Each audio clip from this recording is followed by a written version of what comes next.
Welcome to our Rolemaster actual play session. Twilight of the Old Order is a campaign set in the world of Duranarki, the continent of men.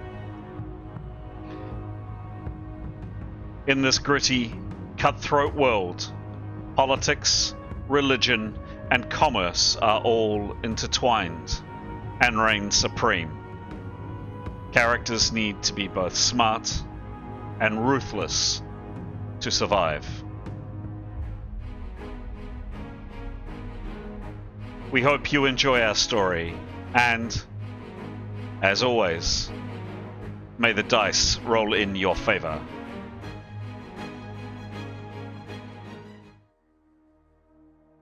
This is episode 103 of Twilight of the Old Order.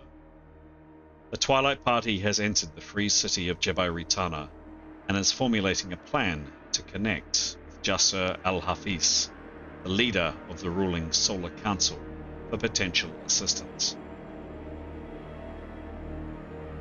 We pick up the story after the group has ordered luxurious outfits, hoping for a meeting with Jaasir's chamberlain. They are accosted by 8 seemingly drunk individuals, leading to a brawl. Hello, I'm Chris, otherwise known as GM Chance, and welcome to our story. These are our heroes. These are the 6 characters that will delight, scintillate, tantalize, trance, and entertain us in today's session. In a second or so, I will hand over to players of those characters to introduce the characters that they're playing, and answer a character development question, which I sent out earlier in the week. A couple of very quick things before I do so. Just a massive shout out to our subscribers and our followers and our supporters. The channel continues to grow. Really appreciate everybody's support. What I would say to anybody that's not a subscriber and you're getting something out of this, we would love a click down below, either a like, or if you're enjoying it, you're enjoying our story, or you're learning something from it, a subscribe would be fantastic. Secondly, in the links below, there are, in the description below, there are 2 links. One to a very short 5-minute video, and then another to a PDF document. Both of those 2 links provide a background of what's happened in the story. Why? We started recording this game around episodes 80. We're now up to episode 103 today. But there's clearly a lot of material that's gone on before we started clicking the record button and putting these videos up on YouTube. So if you're wanting to understand the major themes and focus, the major story arc, I guess, or the major plot, checking out those 2 links would be well worth your while. Alright, I think that's it. I'm going to hand over, please, to Graham to get us rolling today. Graham, take it away. Sure. Just to rapidly go through my characters, I played 2 in this game. The first of whom is Severin Kydegard, who is a very stocky Northman by a man and by profession a swordsman. He spent most of his life perfecting the sword ever since his mother started teaching when he was a very young boy back in the village where he comes from. He's a very charming man, fancies himself as a bit of a leader, and can be very charismatic fellow where the mood takes him. Second character is Tanya Kydegard. She is an elf, and she is from an aristocratic background. A family ran into some strife. She has taken and reinvented herself as an adventurer, ostensibly to win back her family's place in society, but that aim has gone somewhat awry, and she's embroiled herself for this rather important mission.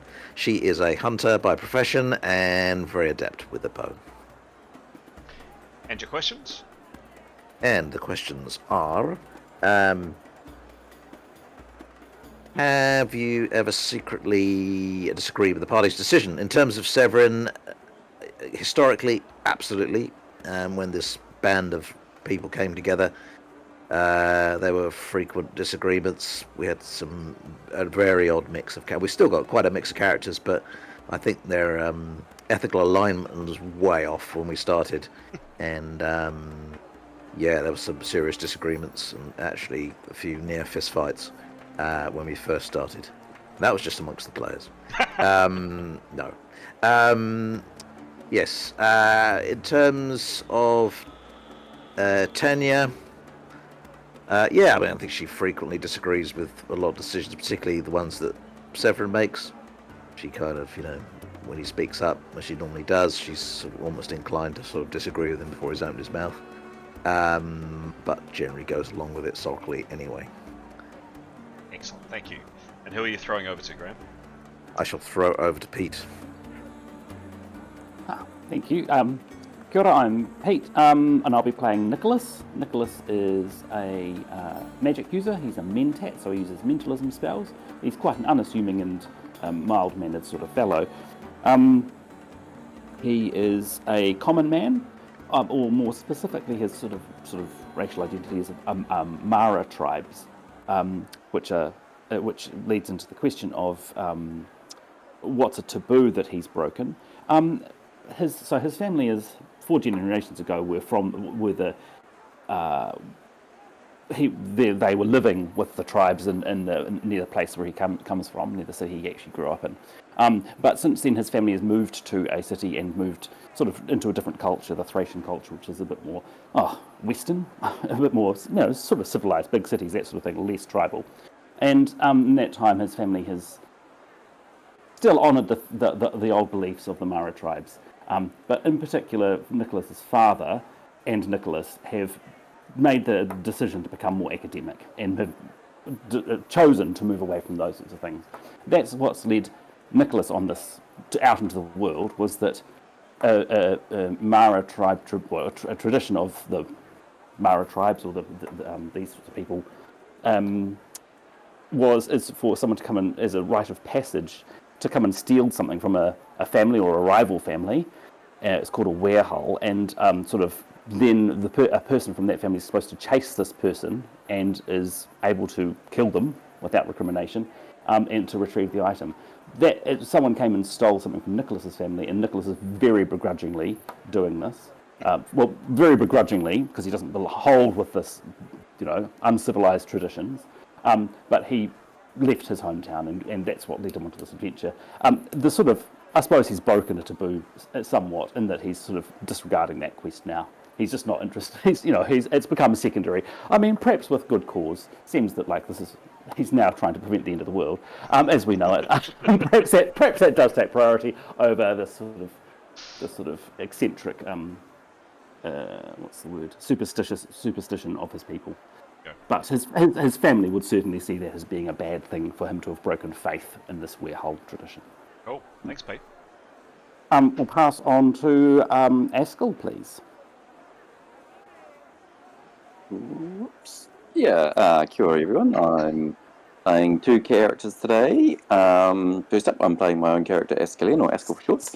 He's a tall half-elf warrior mage who at times couldn't hit the side of a barn door, but he's not too bad at dodging drunks' haymakers, as per last session. He comes from the port city of Shabibi, and according to his favourite word is his newly acquired ornate cutlass. He's not a strong believer of the faith, so he's feeling a little bit challenged at the moment to be bluffing, but as each day in the city goes, he's obviously getting a bit more accustomed and pulling it off, so good. Right,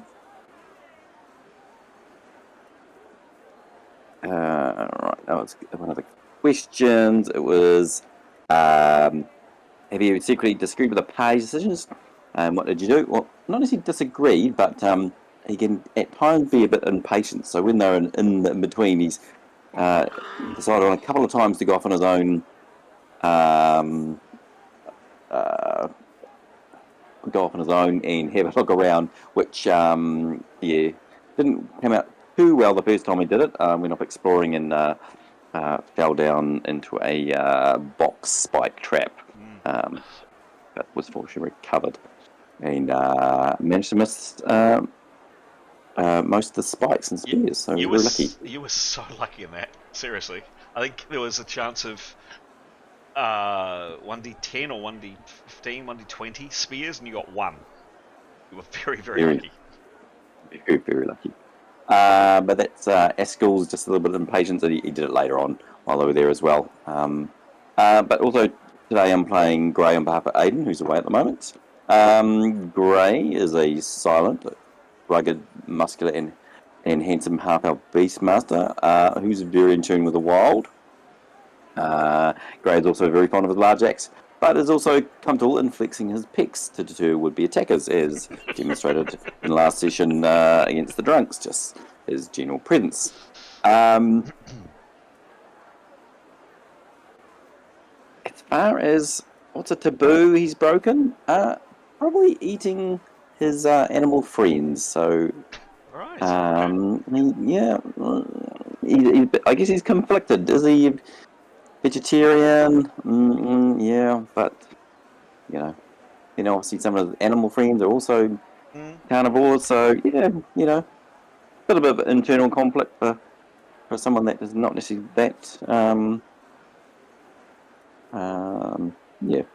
that way inclined. So yeah, but that's great. I totally relate to Grey. I love our animal friends, but they are regrettably very, very tasty.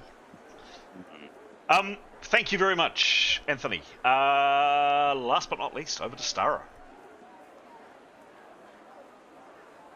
I play Jada. She's a super tall Arab-looking woman. Bright green eyes, which was a source of torture and bullying for her all through her childhood. She was given away to a monastery when she was 1 year old, and the monastery was all about helping the sick. So that's how she grew up, helping the sick, getting very fit, living a very militant, austere life. She is a healer. Her question: has she ever disagreed with the party's decision? Yes, constantly. Whenever she wakes up at 5 a.m, she's thinking, what are we going to do today so that we're able to fit my prayers in? I wish everybody else did this. Why aren't we helping all the sick people? So she wants to start a hospital, but is also wanting to help stop the end of the world. So that's obviously priority. And then she's going to work on building a hospital. Excellent. Thank you very much, one and all. Well introduced, and always great to just learn a little bit more about the 6 characters that will be delighting us today. I would like to also just give a big shout out to our sponsor from today's session, and that is coffee. I woke up a very short time ago and I was half asleep, and coffee's just amazing. Absolutely amazing. Thank you, coffee. Alright, we are into it. The GM is just going to do a very super fast précis. I usually hand over to the players for this, but it's been a quiet couple of sessions, so I'm just going to zip through a bit what happened last time. The 6 characters, after a very harrowing time in a very odd, strange, multi-dimensional place known as the In-Between, they're not quite sure how they ended up there. They still don't know quite what happened or why, but they were there for a period of time. A bunch of horrible things happened to them there, and they eventually found themselves in a city that they hoped they would be able to get to, which they ended up choosing correctly. A city called Jebai Ritana. It's a free city, so it's a city that is open to commerce, trade, religion, generally quite open-minded, and pretty much the only rule of thumb in these cities, and there are many hundreds of these cities dotted across this world, is that commerce reigns supreme. So generally in free cities, no one really cares too much how they're run or what happens in them, just so long as commerce flows. So they're in the free city of Jebai Ritana. They're wanting to approach a very senior and powerful person in the city to make contact with that person and potentially advance their quest, the mission that they're on.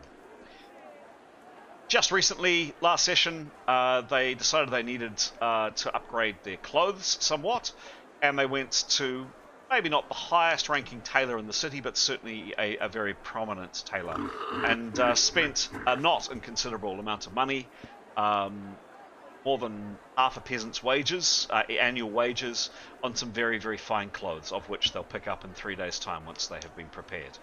Walking back from that tailor, walking back to their very sumptuous inn that they're staying at, lodging house, the Grand Bazaar Lodge, they unfortunately turned a corner in a slightly less busy street. You can all hear the sounds of a very busy market and city behind us. Soundtrack, less busy street, and unfortunately a group of intoxicated people seemed to take umbrage at the half elves in the party, and a disagreement / slight brawl. A couple of punches have been thrown by the drunken thugs, and that is where we're going to begin our story today. Before we do so, any questions, comments, anything that needs to be clarified by the players, anything I've missed? I think a grump is a really good way to describe these people. Excellent. Better than group. A collective noun. Fantastic. Thank you. Anything else, guys? But yes, thank you, Jada. Going once, going twice. Let's start the game.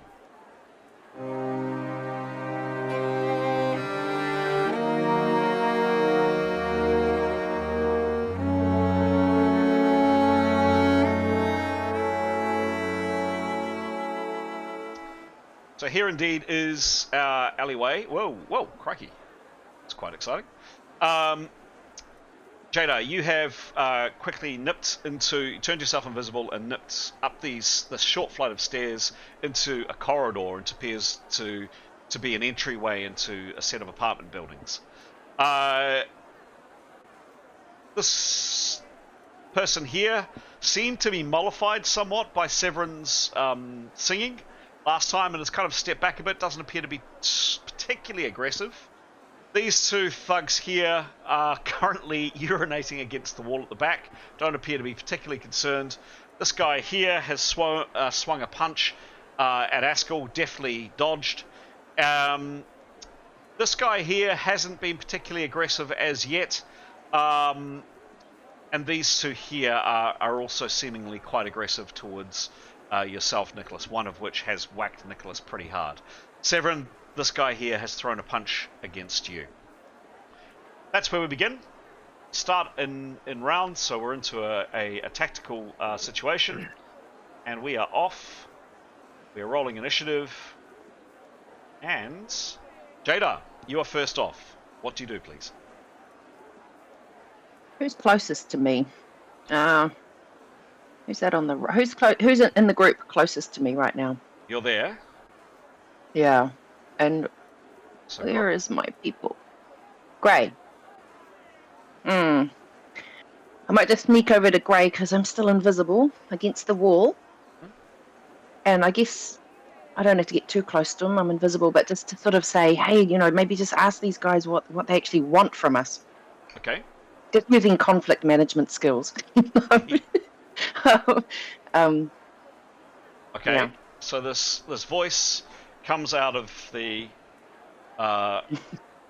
gloom. Now, the main language that you guys have been speaking, as the common tongue that you've used together, has been South Tongue. These people are speaking Westron. I'm assuming that Jada is speaking in South Tongue. South Tongue sounds good. Cool, done. Okay.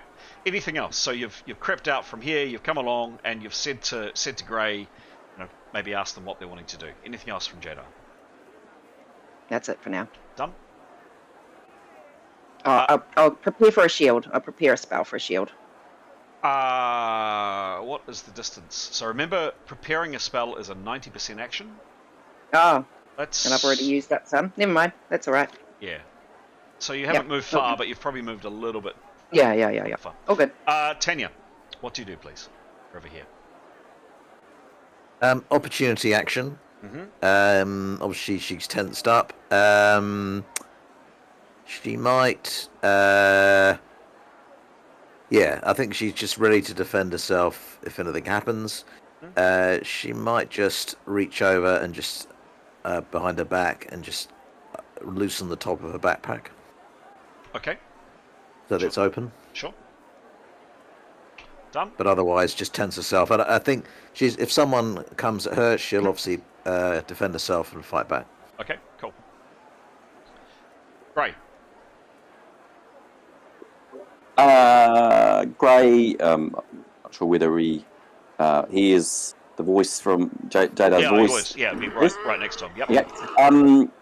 So Gray's thinking was he was doing the old rubbing his one fist into his other hand as a sign of this might kick off. So he does hear, obviously hear what Jada said, but I guess he is contemplating whether he's going to be diplomatic or might just just go and help Nicholas out. I think he'd probably grunt nod to what he's heard from Jada, but I think he would probably move forward and bar that one in the middle. Yep, to get in the way a bit of Nicholas just using his impressive set of pecs to perhaps deter. Having already heard some of the abuse from the drunkards about their pointy ears and what have you, it's not really a diplomatic sort of like, what is it you want? It's like you're just bit of hate crime going on here. Yep. So I think he'll go just move in front to block that one there. So when you say block, are you Just physical presence being there, so he's okay? and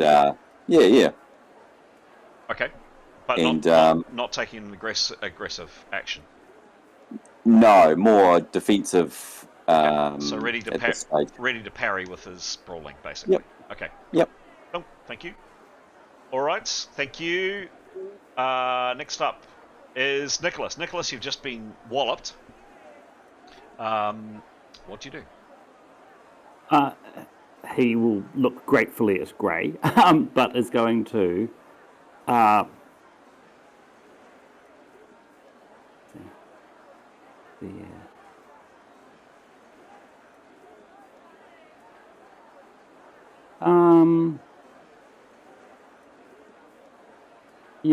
he's gonna back up. He's wanting to walk backwards. Oh, sorry. He must parry, so that means he can still do movement though.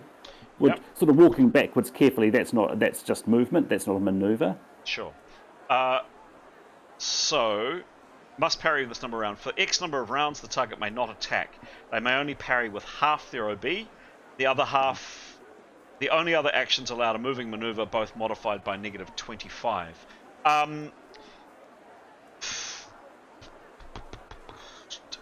I think so. My idea of this is kind of a sliding scale in Rolemaster. You've got the least severe, which is what you have, Nicholas, which is must parry, all the way down to stun, no parry. And in my head, and in between, you've got stunned. And the idea is you've just taken a blow. You're kind of seeing stars a bit. There's enough with you that what's going on in your head is you're not injured enough or dazed enough to not be able to function, but you're a bit impaired. So I think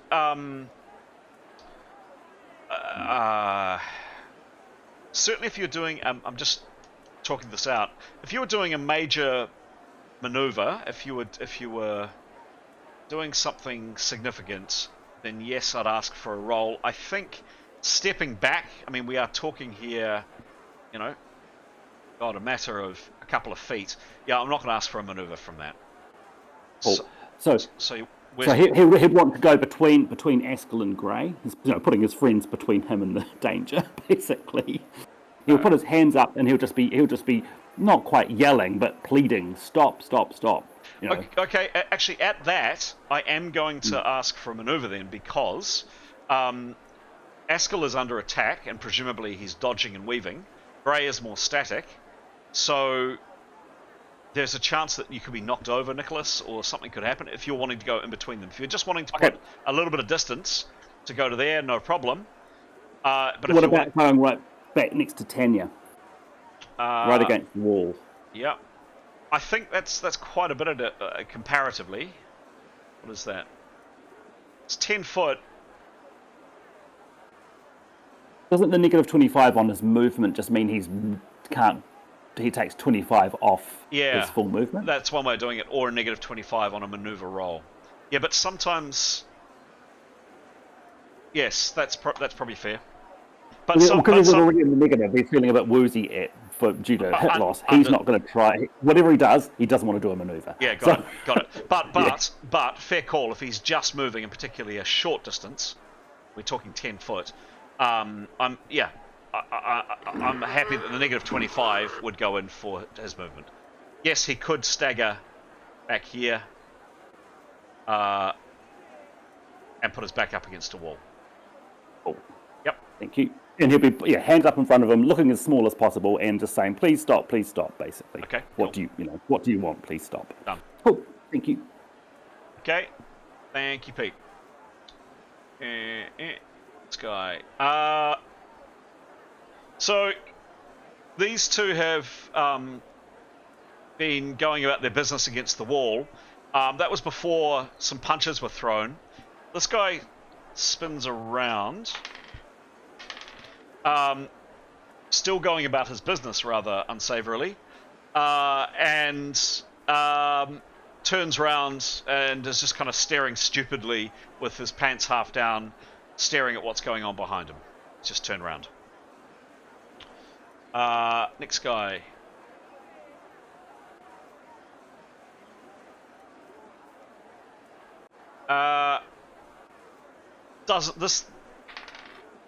This chap here doesn't like Nicholas and comes up and attempts to attack Nicholas. Tanya he's clearly about to punch you. Tanya or Nicholas, both of you have... actually, no, Tanya, you said if someone was going to attack you. Nicholas, you didn't say otherwise, so in that case, he does get to attack you, Nicholas. Does Nicholas use parry? Tanya can't attack him then? No, you said if someone was attacking Tanya. Yeah. Yep. Oops.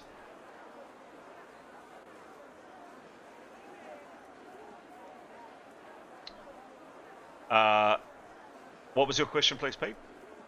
Oh, does Nicholas get to parry? Yes, he does. Yes, of course. Yes. Yeah, cool. It's half of his brawling, I assume. Correct, which is 6, I think. Okay. The brawling, well, maybe 7. Brawling skill of 13. Okay. Ooh.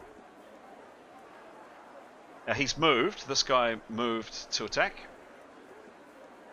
Short distance, very short. God, yeah, basically nothing. Is that a flank? Yes, it is a flank. I've got your DB as 14. Nicholas, yeah, he really doesn't like Nicholas. And lashes out with a pretty nasty 11 and a B. Punches you pretty hard. Poof. We have a sound effect for that? Ow! Yeah, yeah, exactly.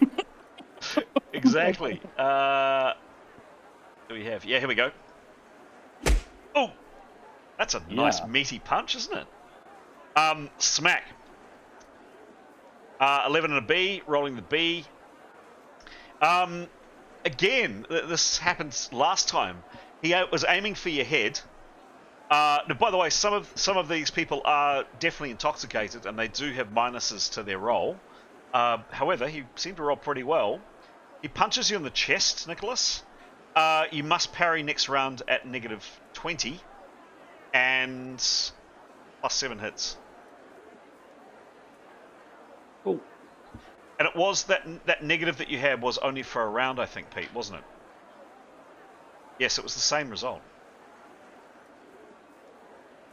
Okay. Yes. I think, yes. Yeah. Must parry at negative 20. but it's not a But permanent. he must be on a negative due to hit loss by now, definitely by now. I thought Sure. that's what that negative was for. Yes. Yeah. Severin. How about this, Severin? You're going as number 7 out of 14 instead of number 14 out of 14. Isn't it nice not to be wearing armor sometimes? What do you do, Severin? So I clocked this guy the round before, You did. and I think you said something that looked quite stupefied after it. You punched him hard, yeah. Yeah.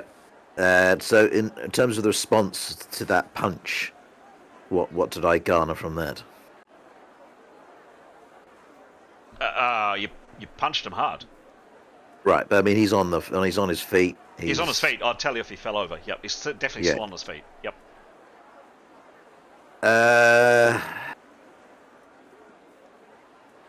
All right, I'll whack him again. Whack him again. Cool. Yeah.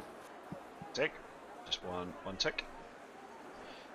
Severin versus that guy. Give me a punch. Ooh, 97. Whey! Roll again. 36. 36. 7 plus 36. That is a pretty vicious.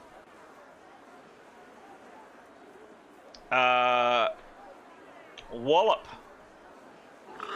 Now, middle you can only do a certain maximum because you're a medium-sized person. So that's a very solid 14 and a C. Roll the C, please.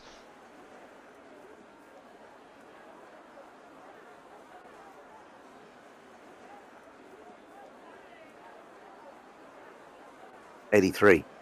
83.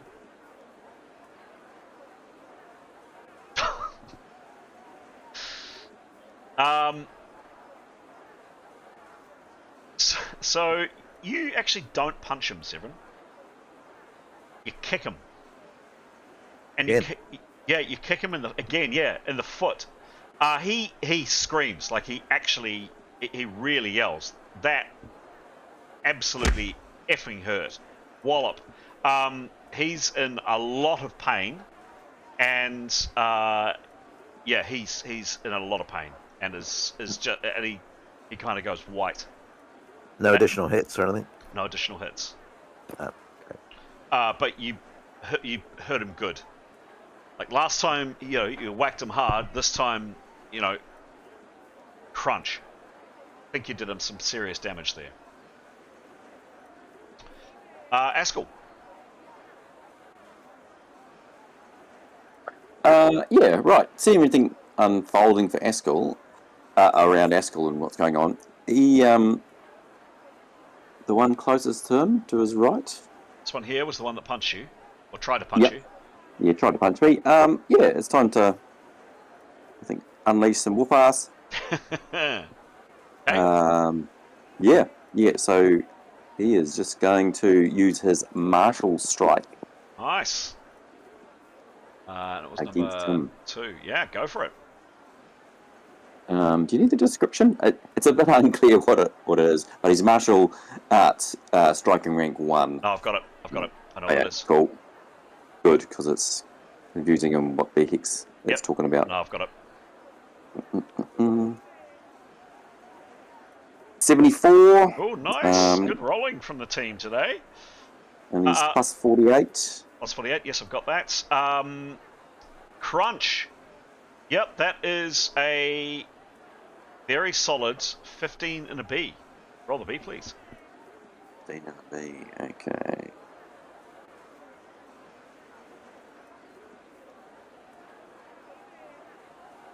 $17.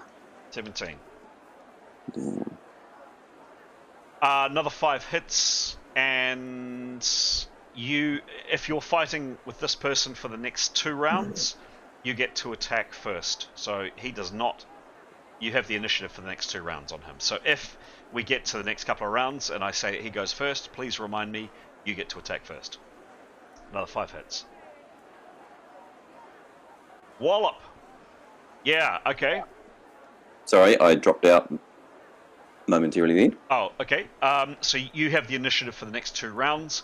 If we get to with this person, if you get if the dice roll better than you next time, sorry, what am I trying to say?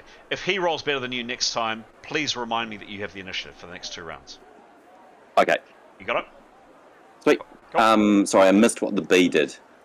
Oh, If anything. yeah, another 5 hits, and you have the initiative for the next 2 rounds. Oh, yeah. This guy, number 4. Yeah, so he was kind of, this chap here was kind of smiling and had taken a couple of steps back with Severin singing, like he seemed to quite like it. He's, of anybody, he is the drunkest, like he's actually stumbling. But he kind of turns around and literally wanders over here a bit more. Not necessarily being aggressive, but just kind of staring kind of stupidly, drool coming down his mouth, and kind of staring at Severin and his companion, walloping each other. Number 3. So this chap here, he, of anybody, seems the most interested in Jadar disappearing. If you recall, Jadar, he was yelling something about sorcery, and was kind of moving around the area.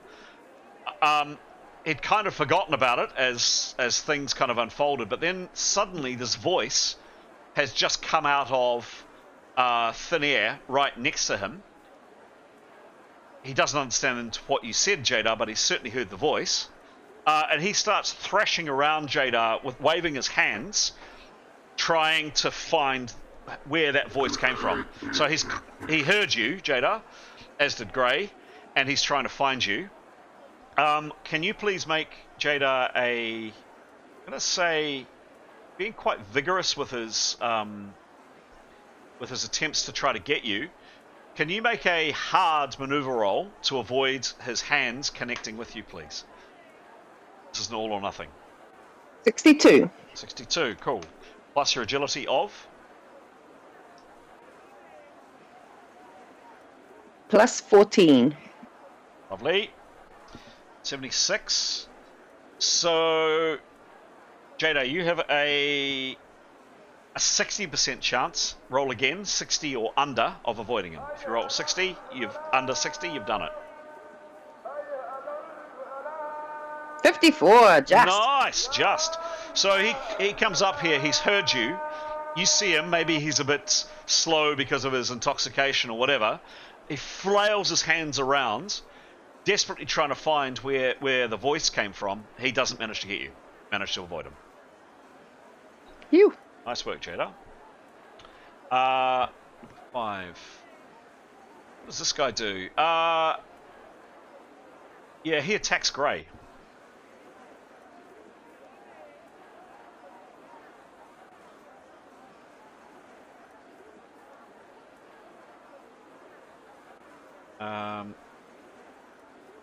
Now, Grey, you said you kind of came in between but blocking, so I'm not going to give him a flank. I'm going to say that it was front on. Yep. Grey, you don't get shield, obviously, because no one has a shield with them. Completely ineffectual strike. Like, the shot just goes completely wild. Misses by a country mile. Totally missed. Nice. Grey will have evil smile on face.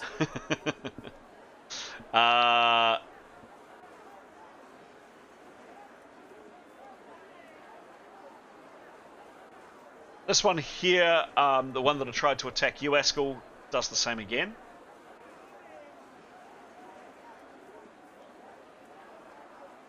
So if I've got initiative for 2 rounds, what does that mean? He can't? He has to wait? No, he can still attack you. You just definitely get to act first. So you walloped him for quite a few hits, but you didn't do him any particular damage in terms of preventing him from attacking or stunning him or anything. It just simply means you definitely win initiative for the next 2 rounds. But he can still attack as he's just done. Doesn't get a flank as he did last time. Oh, crikey. He punches you pretty hard, Askell. 8 and an A. Rolling the A. Oh. The critical result just simply reads, sorry. Nothing, no further damage. 8 hits, Askell. That's it. And the A critical. And then last to act is 8. This one on Severin. Severin, he does nothing. He just, in fact, what does he? He attempts to badly take a step away from you. He's, the indication is the fight has gone completely out of this guy. He's not interested. That is the end of the round. Can I just query opportunity actions for a sec? Because obviously this guy's right in front of Tenya. Had I have said I'll take an opportunity action but not specified that I'll protect others as well as myself, I could act? Yeah. So you meant to... Yeah, yes. Yes, correct. So it's actually worth me saying every time, giving a bit of a laundry list then in terms of what I could... No, you try not to game it. So you give an indication of what your character would realistically do on a set of circumstances. If the door opens, I fire with my crossbow. If someone picks up the book, I run up the stairs. If someone attacks me, I do this. But it's not a case of listing off a laundry list. Absolutely not. It's to keep it short, pithy, and explain what your character would do if certain key actions happen in the round. But in terms of, or I could just delay it and say, look, I'm going to delay an act, but make a judgment when other people have moved first.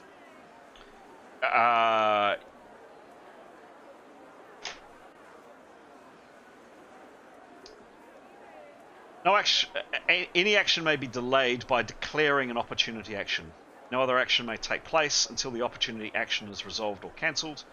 However, the opportunity action may be initiated at any time during the current round or the following round with a plus 10 initiative to a plus 10 to initiative and OB. All right, that is the end of the round. Sorry, did that answer your question? Yeah. Cool. Yeah. Super. That is the end of the rounds. And we are off. Jada, yet again. So you've had this guy coming up trying to find you. He's missed. What do you do?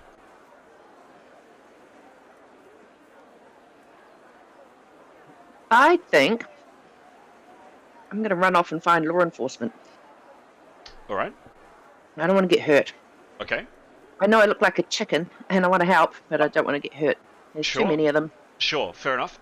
One thing that your character would know that you as a player probably don't know. The invisibility spell lasts for 24 hours unless you get hit. You strike a violent blow. Yep. I'm invisible for 24 hours? No. You can cancel the spell anytime. Oh, okay. Well, I won't yet. I'll Yep. just find a policeman first. Hang a sec. So you can, until you get hit, until you take an offensive action, so until you cast an offensive spell, until you fire a weapon or attack with a weapon, or run. So you, the point is you can walk. Trying to think if we've allowed jogging, Pete. Can you recall? I don't think so. I think it is just walking. I'm going to say for now. That sounds familiar. Yeah, I think it's just walking. So when you said, Jada, that you're going to run off and find law enforcement, your character would know that if you actually start running, that would be enough to break the spell, basically, and you become visible again. Thank you. I shall walk swiftly. Okay, where are you going to go? Can we pop up a little bit? See if I can see any policemen. You can't currently, no. I guess back where I last saw another large group of people, was it backwards or forwards? I'm not sure. Maybe back where we came from. Yeah, Come on. Oh, wow, there's so many people. No, I'll go towards where I can only see 2 in the distance. Okay. So I don't bump into anyone. Okay. Is that dead end?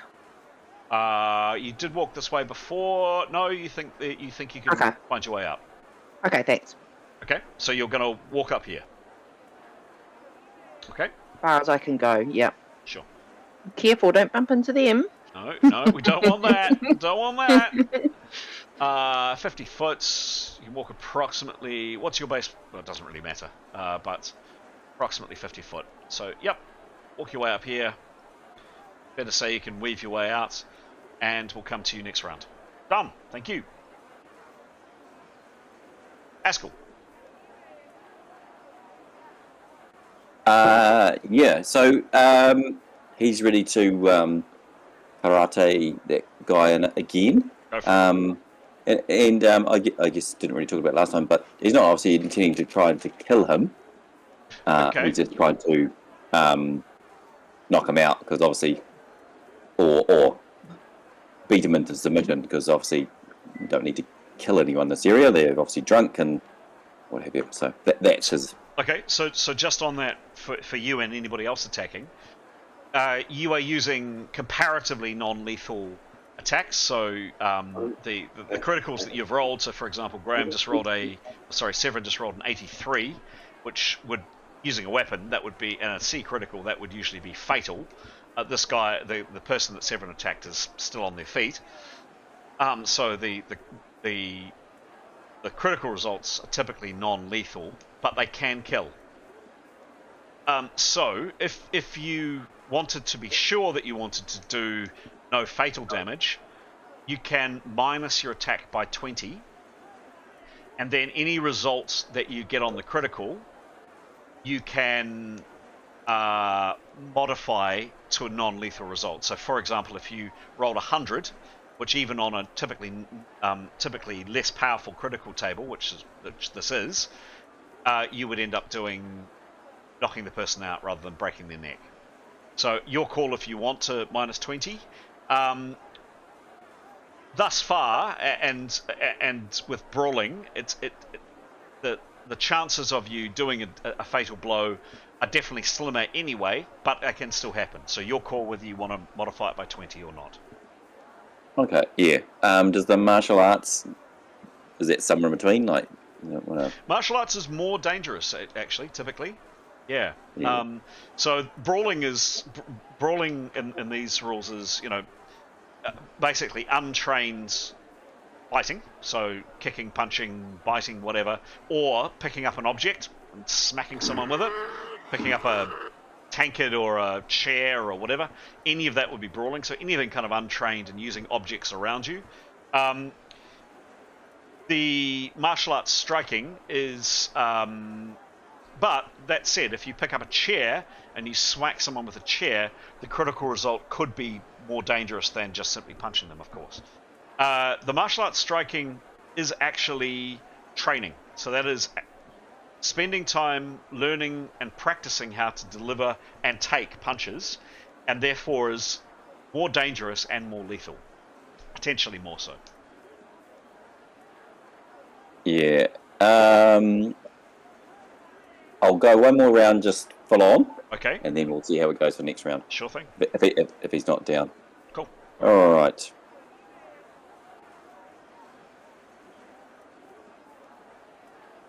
$68 Okay, plus 48.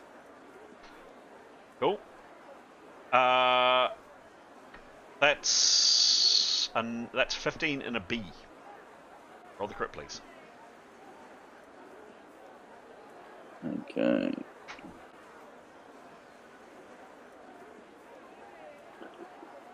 $52.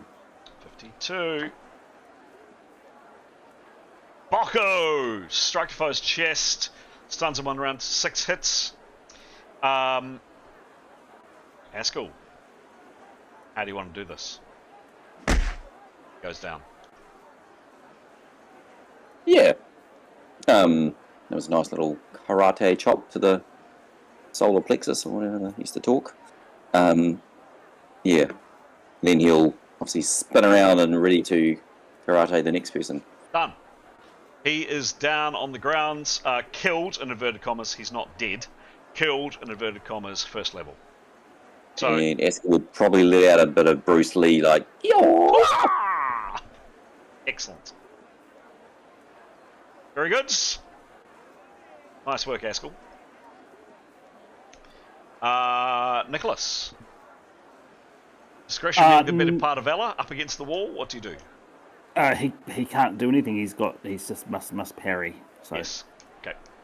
Okay. he'll just still he's happy to plead. Cool. Number 6. Nope. Nope. Nope. Yes. This chap here spins around. Again, trousers half undone. What's his reaction to the situation? Oh. Yeah, he really, really, really doesn't like this. He rushes forwards. See how he goes with his trousers half down. Oh no. He actually does manage to pull them up. So with one hand, he staggers over towards Askell and pretty ineffectually throws a punch at Askell. Considering he's holding his pants in one hand and he's staggered over, fair to say, Askell, this is unlikely to be a particularly dramatic blow. You never know. I'm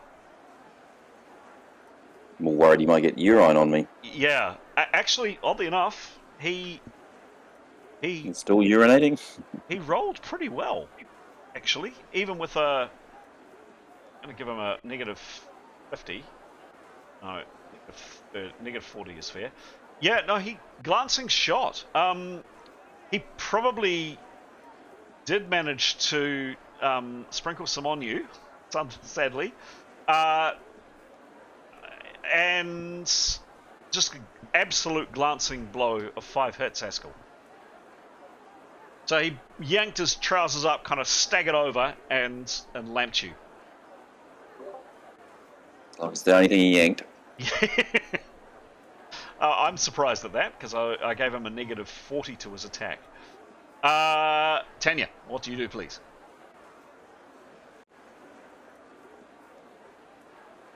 Well, she'll protect. She'll whack this bloke who's whacking Nicholas. Done. Whackety whack whack whack. This chap is facing full on to Nicholas. Tanya, you got a flank. Go for it. 7. 57.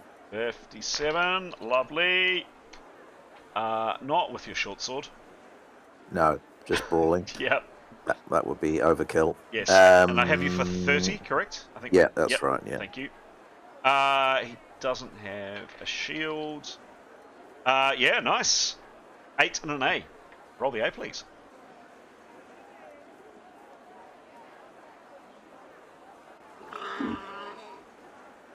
$66. So, oh, shit. Let's see what happens. A lot of kicking going on in this fight. You smash him with your foot in his Achilles tendon. He screams in pain. You do him another 7 hits, and he's he's an unhappy drunkard. Whack. Nice shot, Tanya. Number 5. This guy was hitting Grey. 5 on Grey. Yeah, Grey doesn't get a shield, of course. Glancing strike on Grey. So, like, just kind of clips him for 5 hits. Nothing more serious. Just a bit of bruising. This guy here staggers over a little bit, kind of grinning stupidly, and just sits down here. Just kind of,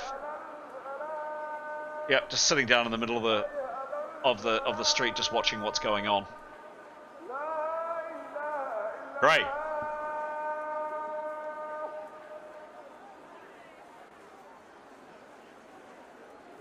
Sorry. No worries. I'm great. Yes. Great. Yeah, I think because the guy previously had a crack at him, it's time to give him a good solid walloping chest punch. Done. So Roll, Grey will roll the dice.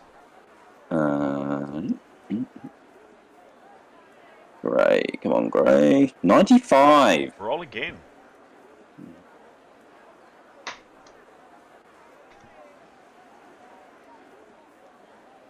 $54. Nice one, Grey. You guys are rolling well. Wallop, 14 and a C. Give me a C, please.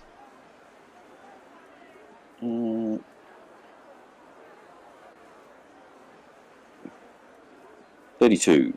32.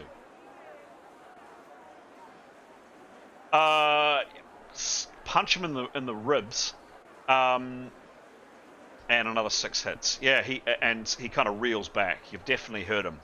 Definitely heard him there, Grey. And 2.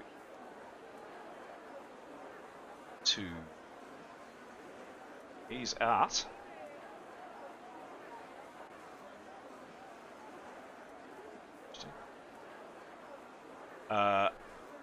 Three.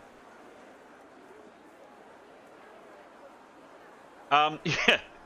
This guy is on a quest to find the hidden voice, and he's walking up and down here, kind of waving his arms around, kind of stupidly trying to find where the spooky voice came from, and kind of going up to walls, kind of tapping on walls. He's absolutely fixated on where this invisible woman came from. Doesn't come close to finding you, Jada. He's just kind of wandering off, flapping his arms around, looking like a maniac. Severin.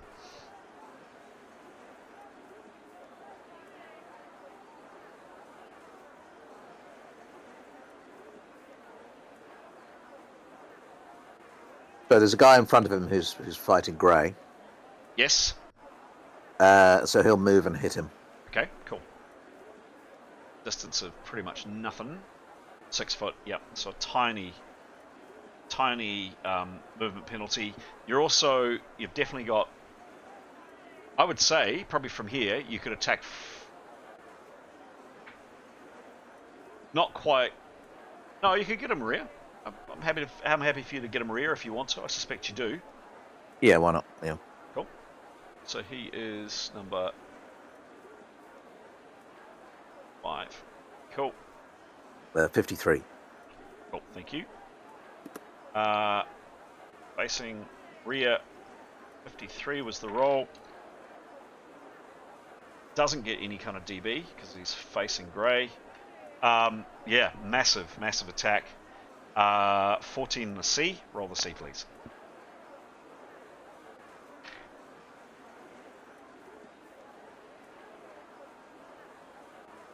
$74. Oof.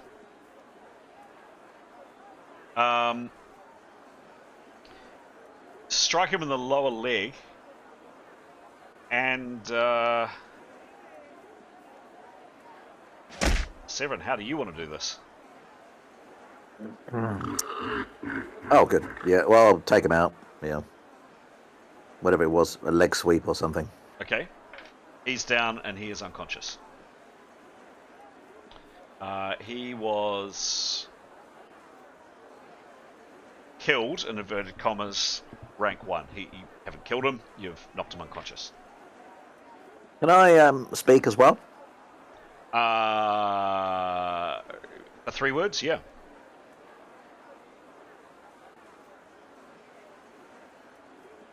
Let's back away. Okay, done. Loudly. Loudly, sure. Number 8. This guy here is not interested in anything. He just kind of comes over here nursing his very, very injured foot. The fight's completely gone out of him. Chappie there is down for 1.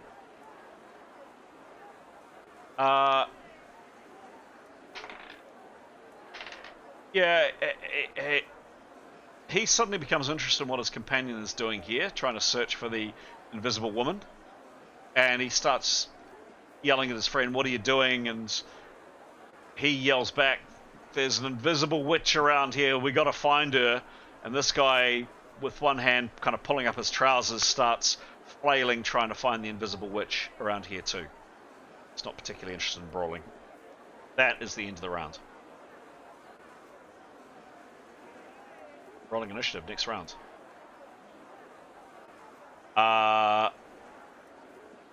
Oddly enough, Nicholas, you get to go first. You're no longer stunned. What do you do? He will opportunity action. Mhm. He will prepare if he doesn't need to do anything else. So by anything else, I mean if Tanya starts. So he's wanting to stick to Tanya basically. If that guy attacks, he'll want to parry. If Tanya moves away, he'll want to move with her. If nothing much else happens, he will prepare.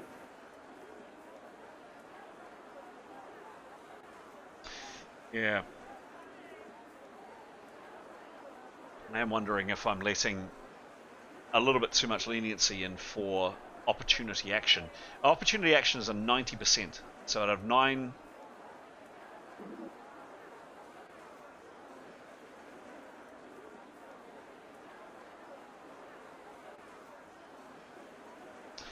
Let's go with the rules we've been playing. So yep, happy to go with that, Pete. But yeah, looks like I've got to do a bit more refinement on this rule. Yep, cool, noted. Yeah, cool. Thank you. Askell, what are you doing?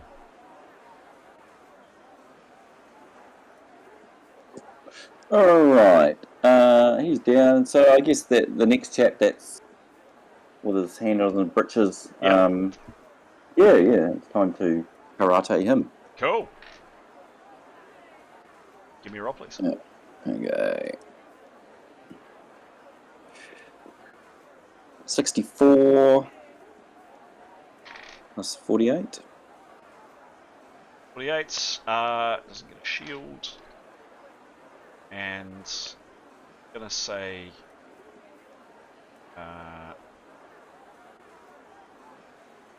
he's pretty in a that's probably a little bit gross. Okay. 15 and a B. Roll the B, please.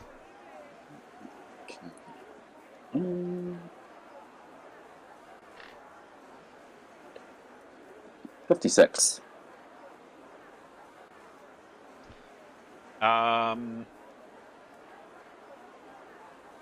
You smack him really hard. Plus 3 hits, and he's reeling. He's seeing stars for sure. You're almost certain. Yeah, you hit him hard. Another 3 hits on him. Cool. Tanya. Did she hear Severin? Yes. Yeah. Everybody. Fair to say, everybody in this area did. Yes. I think that she'd like to urge Nicholas to follow her, and she will retreat south. Okay. Cool. Tell me where. Just down to the edge of the square that's below us. Okay. Facing back the way she came. Okay. So she moves past the stumbling guy. Yep. Moves to the edge of that square, waiting for the others. Down here somewhere. Oh, hang on. Let's. Oh, not that. Probably not that far. Just to the edge. So, what's her base movement rate? She won't want to go that far. She's just going to go level with that last building as it opens up into the square. About there. Yeah, just facing adversaries. Yep. Whatever's left of her round. Opportunity parry should they decide to attack, but otherwise we'll wait for the others and then get out of there. Sounds good. Cool. Done. Jada, you've got up to the corner up here. Dead ends that way, but alleyway that way. Alleyway it is. Alleyway it is. Cool. Getting on down. Do you see any officials? No, you don't. Where are they when you need them? Yeah, exactly. Great. You've just seen Severin lamp this guy from behind. He's on the ground. What do you do?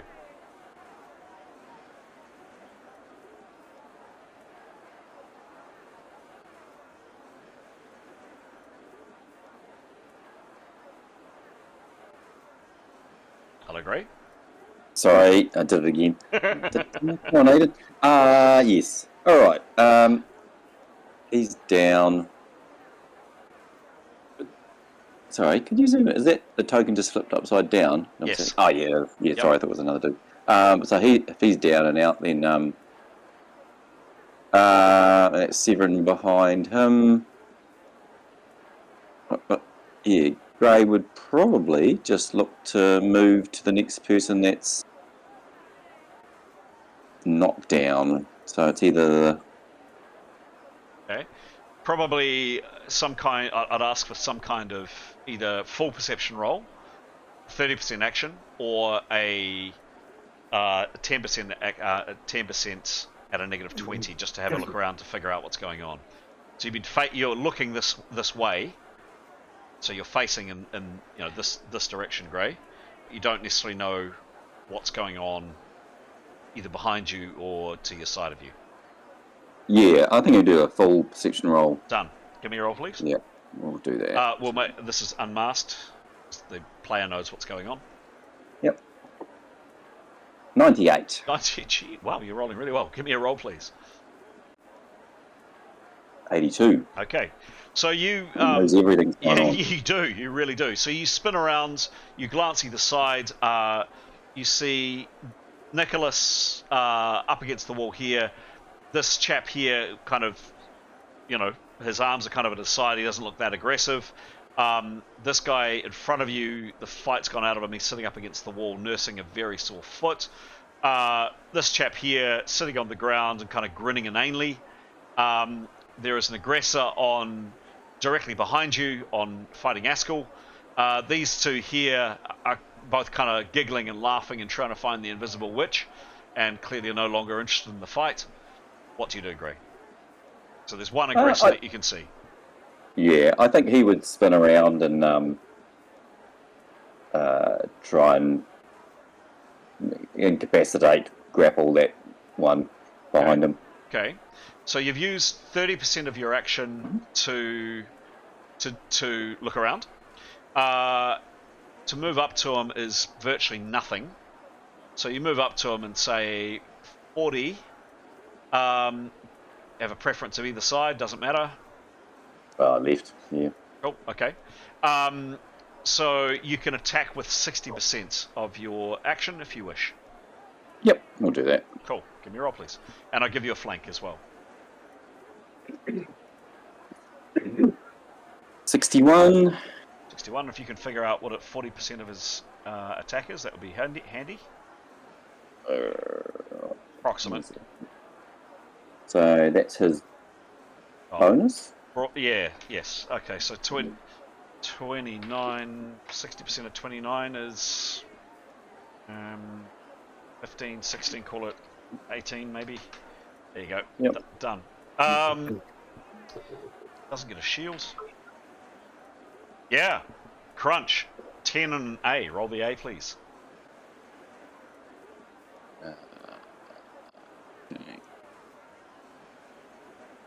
Oops, sorry. Sorry, flipping between tools. No worries. 77. 77.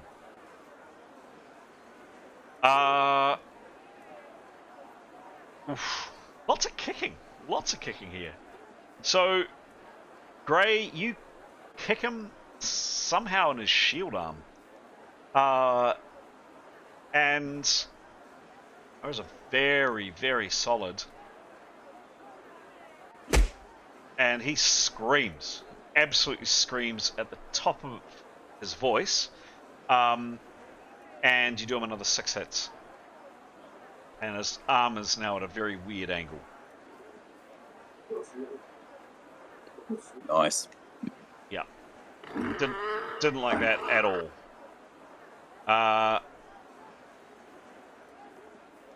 7. Yep, he's doing nada.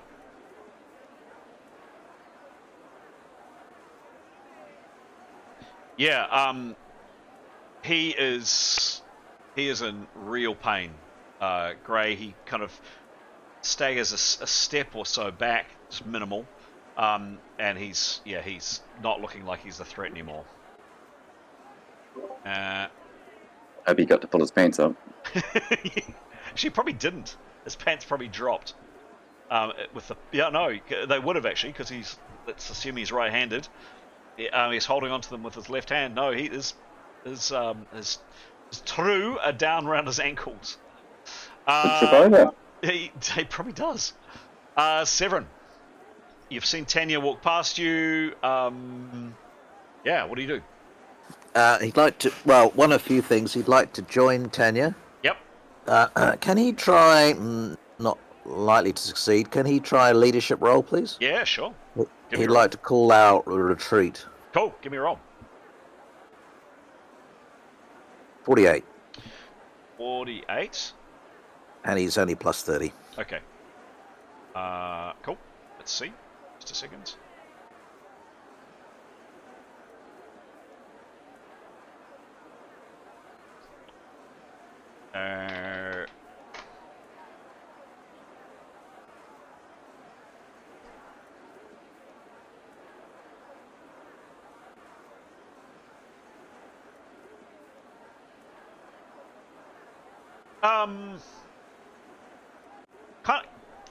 This one's always a little bit weird because the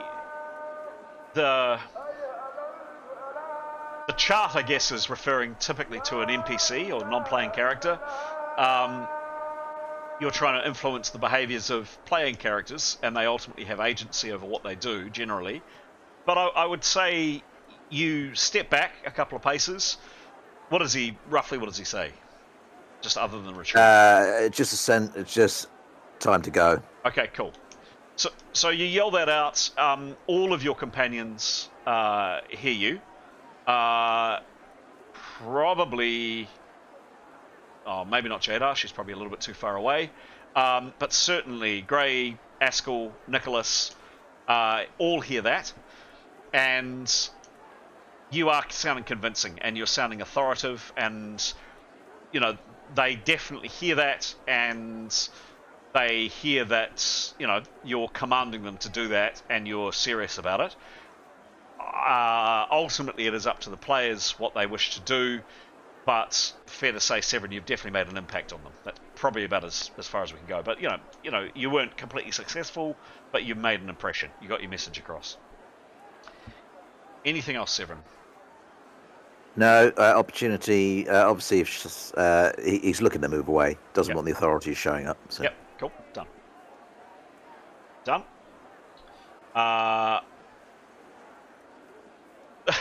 This guy here hears Severin yelling, and he's just sitting down and he just waves at Severin, the nice man that was singing before. Just waves at him and gives Severin a big goofy grin. And kind of is dribbling slightly. 5, he's unconscious. Number 8, he is not interested in fighting. You hear him, Severin, you're like a few feet from him, and he's just hissing in pain. You've really messed up his foot. And this guy here is still chasing invisible women. That's the end of the round. Does Nicholas have opportunity to do something? Yep. Can I just ask, what's the distance to the guy that Severin not? Yep, that one. This one here? Yep. He's unconscious. Yep. That one there? Yep. From Nicholas to him. Yeah, sure. Very short. 11.7 feet. So, Nicholas intends to withdraw. Yep. But if he's got a 10% change of action, can he manage to move to that guy, cast a spell, touch him, cast a spell, and then move whatever he's got left to join Severin and Tanya? Yeah.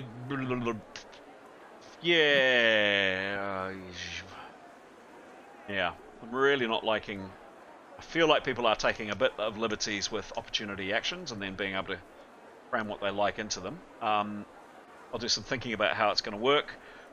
I need to be clearly. The way we've been playing it so far, Pete. Yes, this game, go for it. So yes, it's a very short distance. Touching him, I guess you can touch with your foot if you like. Yep. And he's give me a just roll. going to cast a spell. Ooh, 33. Okay. So this is an offensive spell. No. Okay. What is it? It is Mind Store, which is a utility spell, gathering information. Okay. Cool. All right. So the this kind of spell needs to be better than a 1 or a 2. Yes, a 1 or a 2. So you rolled a 33, did you say? 30. Yep, 33. 33. Plus 14. Plus 14. Minus 30 for no preparation. And plus something for touching. And plus 30 for touching. Spell is successful. Cool. So this is caster stores the mental pattern of target, can be used later to locate specific person through finding. Cool. Okay, done. And then if with any movement left, he'll start heading towards Tanya and Severin. All right. Moved.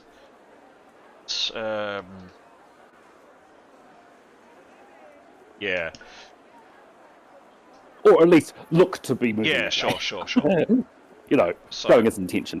A little bit there. Cool. Yep. Cool. Thank you. Brilliant. Excellent. That is the end of the rounds. Initiative is Askell. You're up next.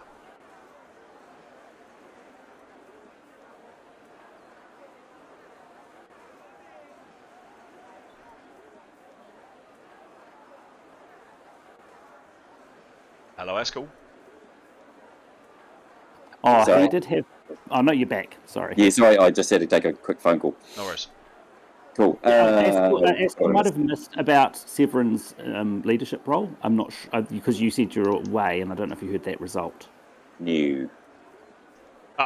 Severin was just encouraging everybody to let's get out of here. And he was reasonably dramatic in doing so. But up to you how you handle it. Oh, yep. So, Askell, happy with that. You know, give the guy the boot as he walks past, or if we're moving at speed, if we're going to start jogging away, what was the call and which direction? Down this direction. Oh, yep, cool. Yep. Askell will give him a bit of a bump. Yep. Yeah, and move.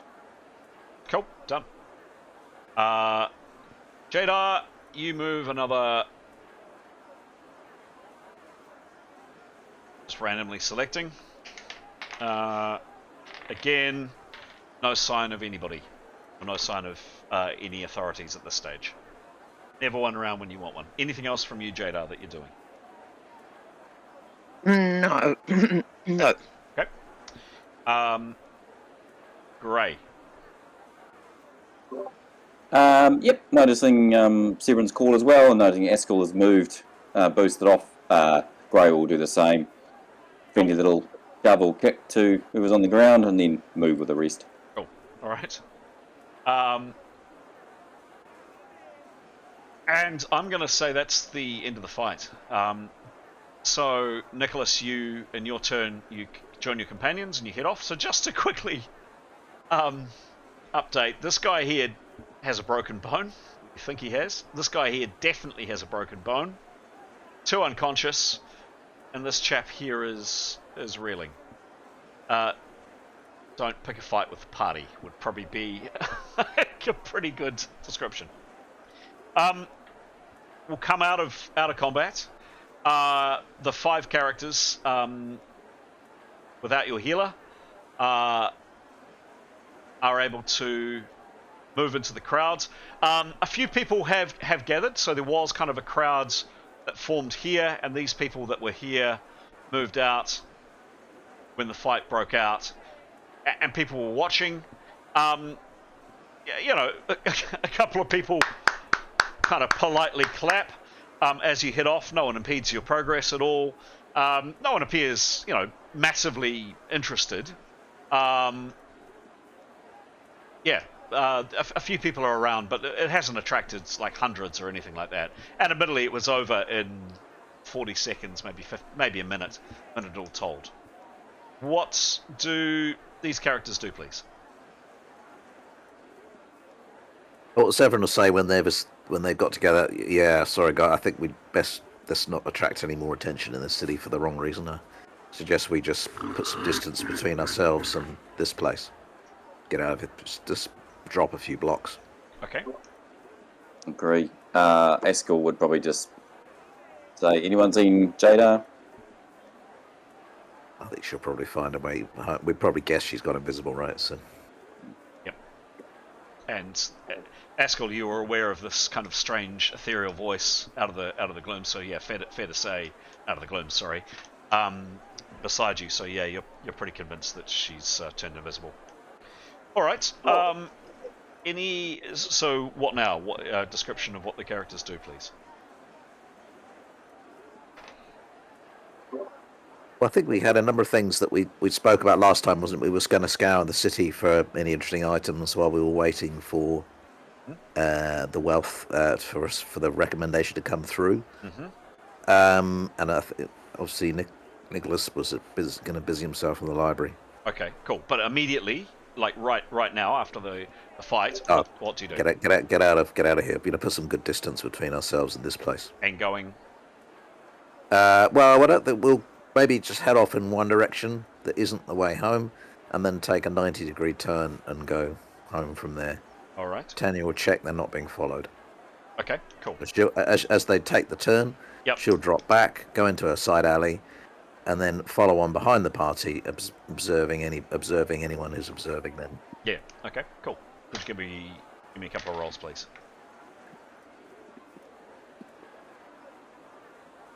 Oh, 97. Nice. Must, unfortunately. Ah, boo. Boo. Oh, come on. You guys have been rolling great today. 77. 77. Thank you. You guys have been rolling tremendously well. 97. Cool. And... oh, with that, roll again, please. With your 97. 65. Okay. And it was a 77, yeah? Yeah. Cool. Alright. So, Tanya, you follow those instructions as described. You are pretty confident that no one is following you. You don't think so. The general sense you got was, this is reasonably unusual. A brawl in the streets is reasonably unusual in a pretty prosperous and pretty well-maintained town. But your assailants were clearly very intoxicated. They were the aggressors. You defended yourselves, and the locals around, and also these people were foreigners. It's just foreigners beating up other foreigners. Maybe if there'd been more locals involved, there were some local people. So a couple of these guys look as though they belong here. No one really seemed to care too much. Yeah, fair to say you don't think you've been followed. You think that this minute-long fight, 45-second, 50-second fight has gone relatively unobserved, and you're confident, Tanya, that you weren't followed. You then do what?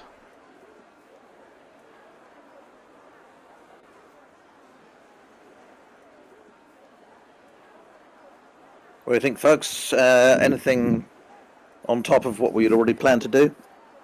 Oh, well, Nicholas needs healing. He's down to less than half his hits. Oh, shoot. Okay. Well, should we take you back to the... We'll escort. Help Nicholas back to base. Yep. And wait for Jada to show up. Done. Okay. Fantastic. Speaking of Jada showing up,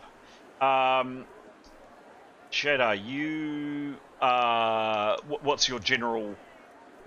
What's your intention in the next little while? What are you wanting to do? You're out looking for authorities. I was looking for the religious police that stop drunkenness. But if I can't see them, I'm not going to want to leave for too long. Okay. So I don't want to get lost. So it's just like see who's around and then come back and check All right. if they're still there. Okay. So you come back. These streets here are pretty quiet. So you check down here, no sign. You come back here, no sign. So you make your way back to where the fight was, and it's a pretty pathetic sign, actually. These idiots are picking themselves up. A couple of their companions are helping the injured move, and quite a few of the locals are just standing there and openly laughing at these morons. You find this quite amusing, Jadar. No sign of your companions, no sign of the authorities. You either invisibly or you make a call, up to you. Probably pushing through the crowds will eventually get you made invisible, so I'm actually going to rule for you that you decide to become visible some streets away. You make your way back to the Grand Bazaar Lodge, and you meet up with your companions. What happens from there, please?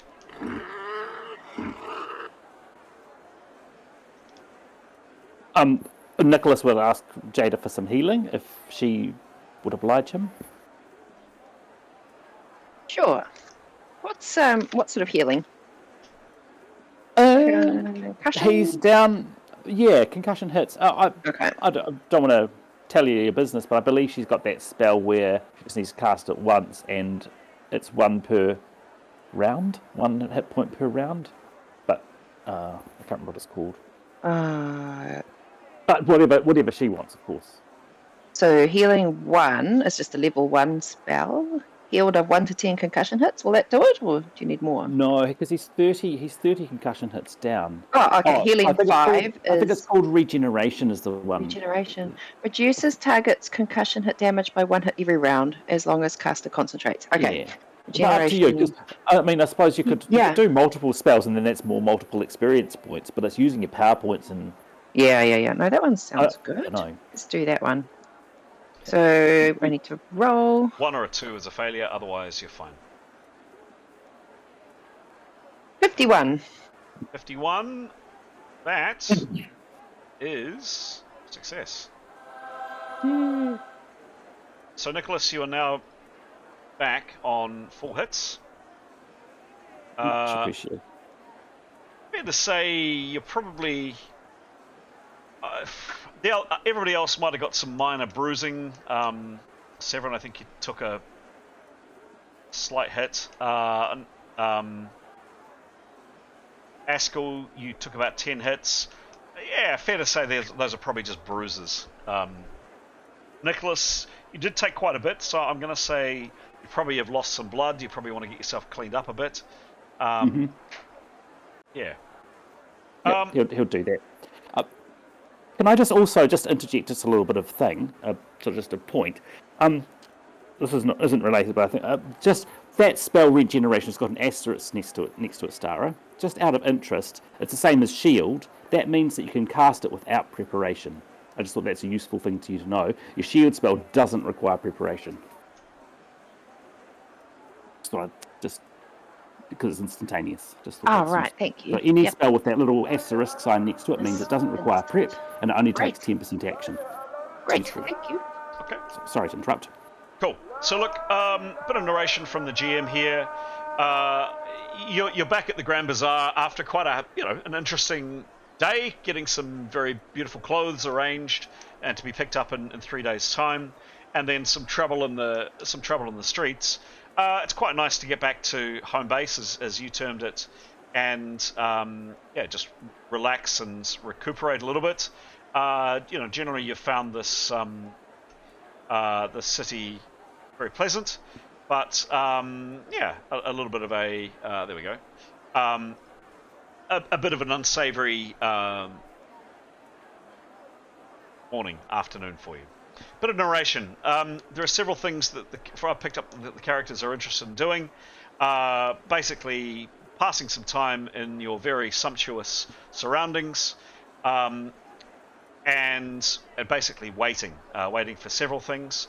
I will take offline a bit of a shopping list. There are, of course, a finite number of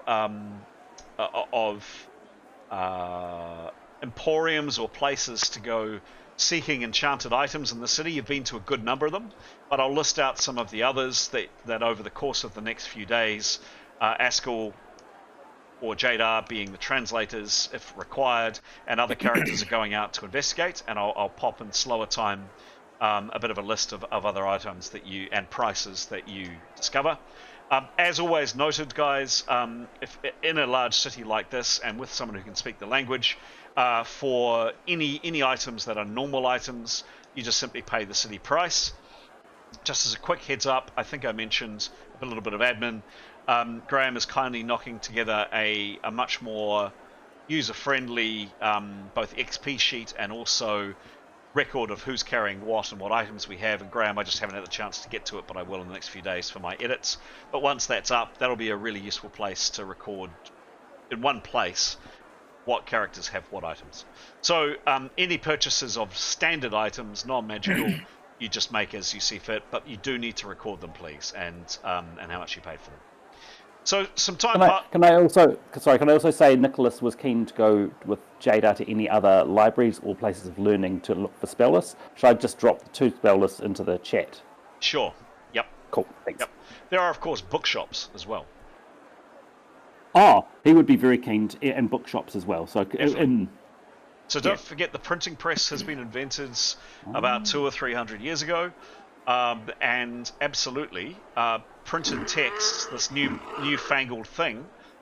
There are some primitive newspapers that exist in certain places, but also printed books, and printing of spell lists is not uncommon for certainly easy to find lists for purchase, of course. There we go. So yeah, in slower time, Pete, if you can alert me to those. So as I say, Chris, based on just talking about spell lists, etc. So Askell's not too far off, but a little way off from advancing a level. Yes.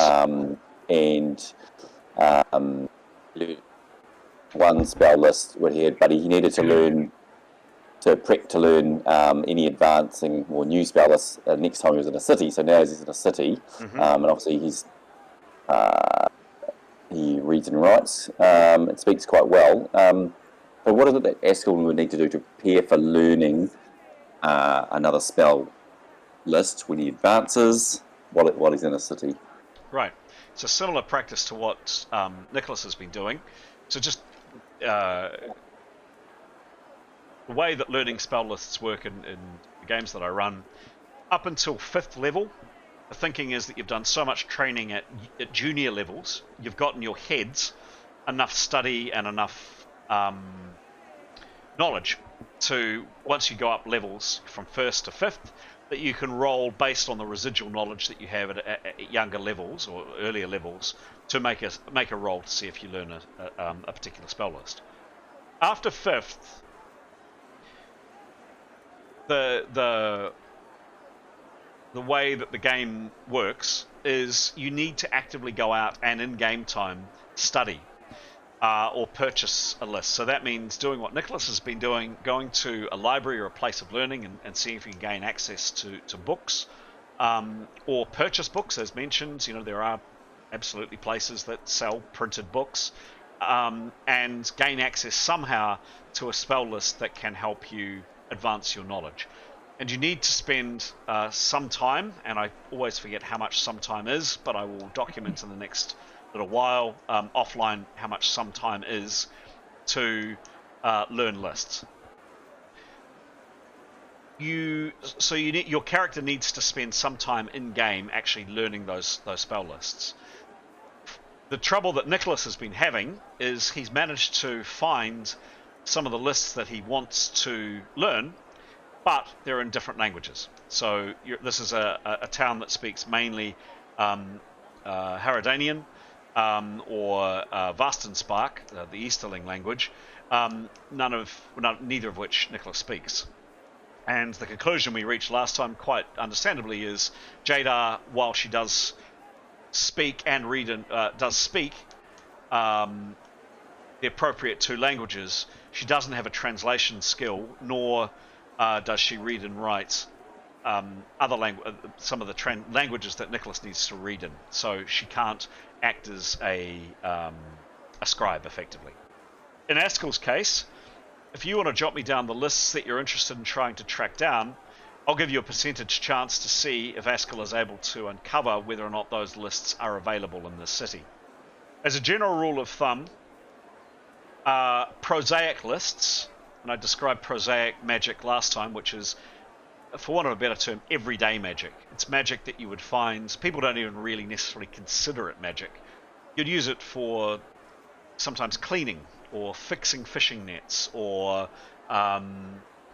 gourmet mastery is one that Nicholas is interested in learning. Basically, really comparatively trivial spells that don't have any offensive capability, but people use this magic to speed up the tasks that they need to in their lives. And in this world, that lower level magic is relatively freely available, and in a big city like this, you would see it most days walking around the streets. People casting spells. They wouldn't necessarily think they're casting spells, they're just simply mending a fishing net or whatever.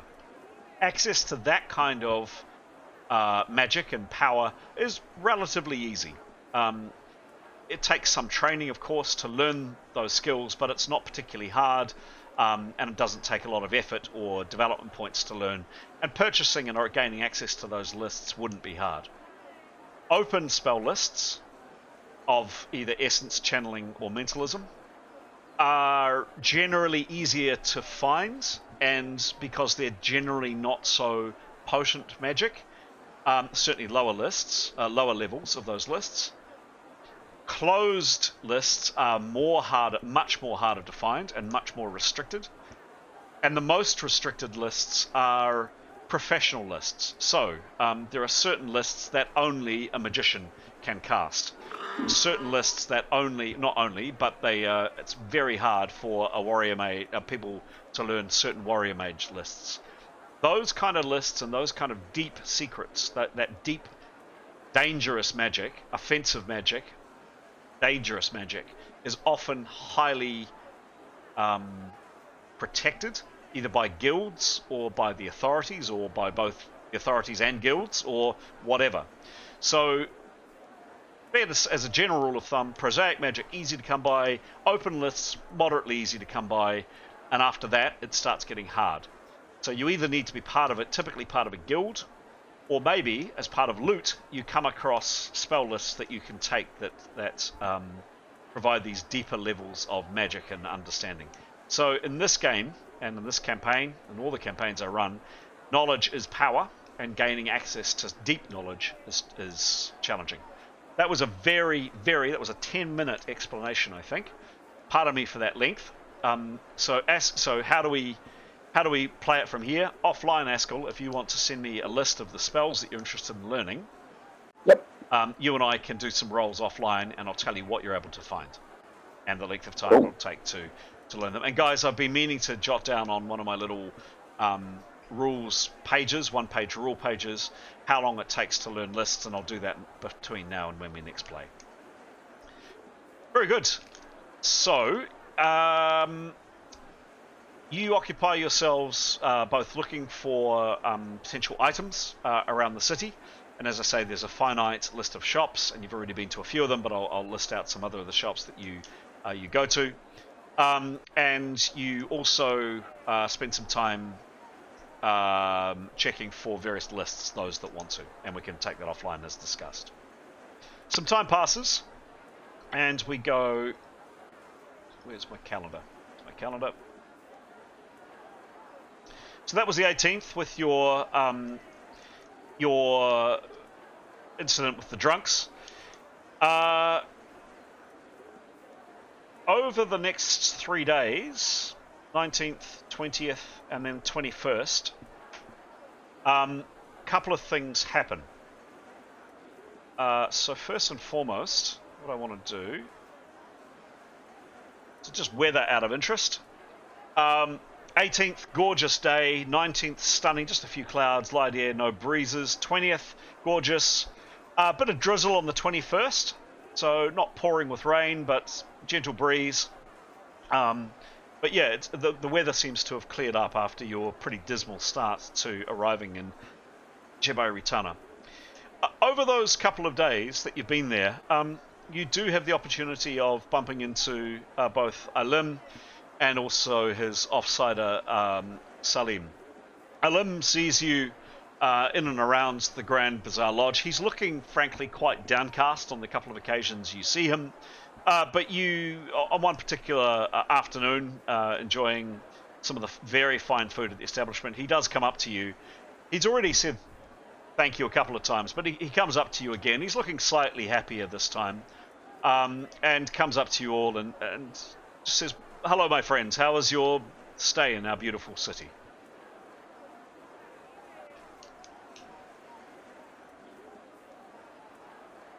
Oh, Yeah. Eskel would probably Go on. respond. Eskel would probably respond. Yes. I think it would be. It's been an enjoyable couple of days. We've had a couple of experiences, but nothing we couldn't handle. Yes, but it's been very pleasurable. We're feeling a lot more rested and recovered. good. Well, look, again, my thanks for doing your level best to help me with that very unfortunate situation. And again, I extend to you, my sincere thanks. By the way, I'm not sure if I ever paid you. And he fumbles in his about his person and puts down 10 gold pieces down on the table, which is the amount that he had promised to pay. And he said, "Look, you are friends of the Grands." So that was not each, by the way. That was across the party. But he says, "Look," goes on to say, "Look, you're friends of the lodge. If I still manage to stay in business after perhaps the negative review that Ali Sultan will be providing when he heads down south to his to his homeland. He, by the way, his health has improved, I understand." But he took quite a serious injury in the fracas several nights ago. As I say, you were true friends, and I thank you for your assistance. I do need now every coin I can get. So I'm sorry, but on your next stay, I will need. Should you come back to stay with us, I will need to charge you. But I'm happy, as I said, I'm a man of my word, to make the rate at half the price. But you were so five copper a night, which is extremely generous. But you are, again, my sincere thanks to you all. And he bows low. Oh, deep bows from us, I think. Several would just like to ask, what the upshot of the fracas in the bar, in the restaurant area. What became of it, and did he find out who these people were, and has he heard anything from I can't remember his name. Ali, what's his name? Ali Sultan. And is it worth making approaches, to sort of, because clearly it was nothing to do with you. You can't help but these people are coming to visit your establishment. That could have happened anywhere. Yes. Yes, from what we can tell, the assault on Ali Sultan was just some of my guests, some people in the city, particularly militant followers of the Al-Tumar faith, who took great offence at Ali Sultan's remarks last time. They remember his remarks from 7 or 8 months ago, whenever he was here last. And he has also allegedly, and I have to use the phrase allegedly, been quite dismissive and insulting around town as well. Yes, he is here on business, and yes, he does business here, but he hasn't particularly endeared himself to some of the people he's interacted with here. The assailants, I knew a couple of them by sight.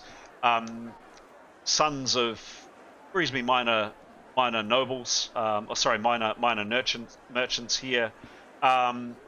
So people of no particular import. I mean, they're certainly not connected in any way to the Solar Council or anything like that. But wealthy enough to afford to come and enjoy our entertainment here, and it just seems like they took offence about what he said last time, and just his general behaviour this time, and they hate the Massa Daihast. They hate. They consider people that follow Ali Sultan's faith, assuming he is Massa Daihast. No one's actually correctly proved that he is or not. But they just took it upon themselves to take what they saw, justice, into their own hands. All four were slain on the evening, but that's what we've been able to make out. Certainly what is acknowledged is your fast thinking and your actions probably saved Ali Sultan's life, or you certainly, madam, and he turns to Jaasir. You certainly saved his life. He was bleeding very heavily.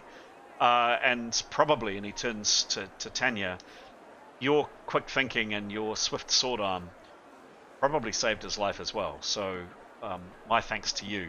I mean, it was bad, and as I say, my business, I think, has been harmed, but it could have been worse. He could have been slain. Where is he staying now? He's still here. He's recuperating upstairs. Would he have, out of interest, would he have dealings with the Solar Council? I doubt that he would. Look, it's possible, but why? I mean, I might be able to help you. Well, we're looking to our friend Tanya here has connections back in Jabarima and was looking to and we'll name the Chancellor for the hell of it, Chamberlain. Well, I don't want to kill the Chancellor, I don't know. Looking to make advances, making a mutual trade connection.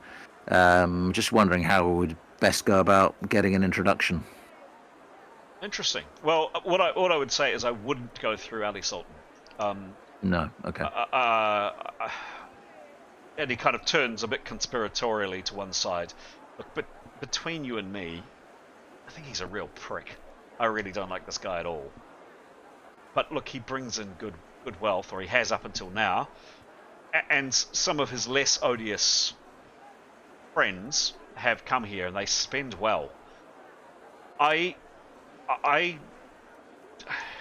can try if you wish. However, a good friend of mine, he doesn't have direct links, but he's certainly done work with Solar Council or people around the Solar Council. His name is Abdullah Farin, and he comes in pretty regularly. In fact, he was here several nights ago. He's a dear friend of mine. I can ask Abdullah if you like, and it'll be my pleasure to help you. He might have some information that he can assist you with. He comes in most evenings. There's a good chance he'll be here tonight. If you like, I can make the introduction, and perhaps Abdullah can help you. That would be most gracious of you. And I wonder if by return, you and obviously you know the gentleman much better, and perhaps he's not the man who would respond in this way. But I'd value your opinion whether given Ali is somewhat in our debt, shall we say, for helping to save his life the other evening.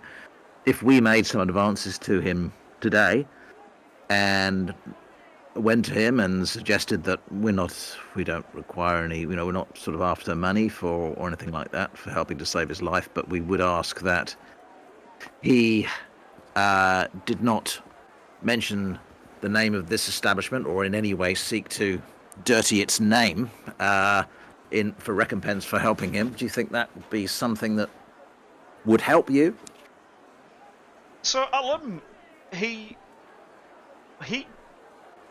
looks genuinely touched by that, and you see him, and he kind of takes aback, and he almost starts crying. That is very kind of you. Thank you. And he actually reaches down to Severin's hands, and he takes Severin's hands in his, and he says, "You are kind. You're a good man." Look, think nothing of it. We're strangers in a strange city, and you've been such a wonderful host. Anything we can do, I feel very awkward about the situation the other night. So, yes, perhaps we'll do that. What do you No, think is the well, best way to... I was about to say it is a very, very kind offer. However, whoops, the daisy. I would almost caution you against that. I mean, you could try if you wish, but he is just such an odious individual. You could try. I just wonder if you might actually make things worse. That's all. well, I'll be in your counsel there. You know the man. Let me do some checking. Let me do some. So I'm speaking. I'm using the intermediaries, his bodyguards, who are bringing healers, etc., to his room. Let me check with them, and I can revert. Thank you. No, that'd be great. Well, But no, we'd certainly like to take... You're doing me a favour. I should thank you. But yes, we'd certainly like to take up your offer of a meeting this evening. Thank you. With Abdullah, certainly. Well, I'm sure Abdullah would be happy to help. Yeah, he saw your bravery, and a number of my patrons were quite in awe with your swift action. So yes, please let me make the introduction. Great. Okay. Okay, so if we could make arrangements, that'd be great. Is that all right with the rest of you? Yeah. Yep, sounds great. Okay. Yep. Okay. So later that evening, so we're now into that would be the 20th. Jada, by the way, I'll pop something in your channel separately. I won't do it now, but I'll just pop something in your channel. I'll alert you to it a bit later on. But yeah, you feel a bit weird today, Jada. I'll explain a bit more in your channel. That evening, Ali Sultan, chap on screen, comes up and introduces you that evening to this man. Where is he? Just coming. This is Abdullah here. Abdullah is a very kindly old gent. He, rather unfortunately, has a very pronounced stutter, and while very well dressed and in beautiful turban and robes, he really could use a toothbrush. His breath is, frankly, pretty rancid, and he's only sporting several teeth. But he at Alim's introduction takes you, or you are taken to meet Abdullah Farhad, I should say, into this very same room that Alim originally asked you several days back if you could help him with. He appears to be a very friendly and genial old gent. He doesn't speak a word of anything other than Haradanian. So translation has to be through both Askell and or Jadar. But he sits down and he's enjoying some spiced wine, and turns to you eventually after kind of pleasantries and introductions are over, and says, and he's painfully slow of speech, "So, our friend, Alim, he says you wish to know about the council." I mean, Severin would be happy, and if it's all right with you, Askell, Severin's happy to do the chatting and maybe do a bit of charming. Yeah. Definitely. I'll just translate. He'll put his. What he can do is that he can put the earbuds on. Okay. So, true. Okay, so give me a roll for the earbuds.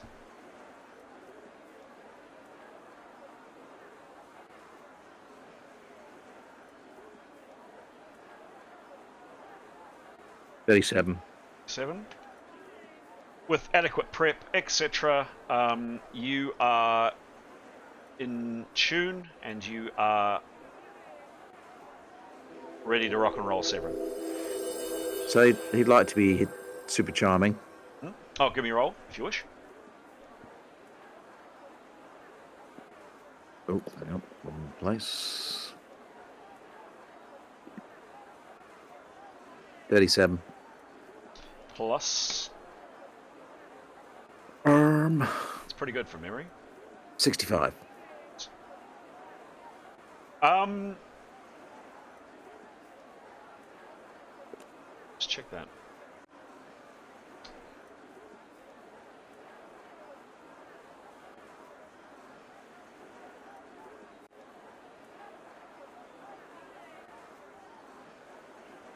Yeah, so keep talking. Basically, Abdullah, who was definitely friendly, so I'm giving you a plus to this roll.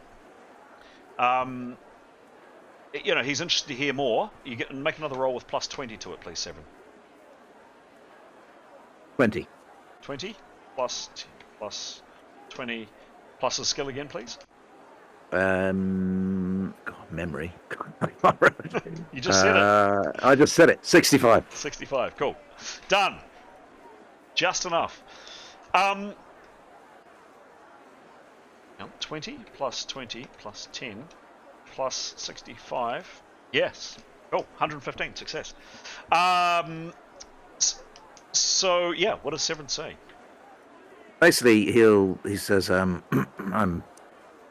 a friend of a colleague of points to tenure, and fortunately she can't speak your language, but we have come from Jebel Rima, and she is very well connected. Sorry, Jebel Rima. Just the GM wants to check. Jebel Rima or Jebel Nebeth. Sorry, Nebeth. Sorry, my mistake. And is very well connected there with a lot of the trading families in that area, and he'll name drop somebody that Tanya has been talking about in the previous days, and is wishing to make the connection with the chamberlain. I don't do proper nouns. The chamberlain to the person we ultimately want to speak to. Omar bin Ali. All of that. And yes, wondering if you'd be so gracious as to make an introduction, as we're finding it rather hard being strangers in a strange city. But she has some stories and some information from we think she's been asked to pass to the chamberlain. We think would be of interest to his associates. But yes, we're finding it quite difficult, and we're wondering whether, if it wasn't too much trouble, that you might be able to help us seek an audience with the gentleman. Well, Abdullah clearly has taken a shine to Severin, and he leans over, and his halitosis really could use some work, and kind of breathes in Severin's face and claps his arm around Severin, enjoying his spice wine. My friend, you are most welcome. I am unfortunately, in the grand scheme of things, a small man, a very small man.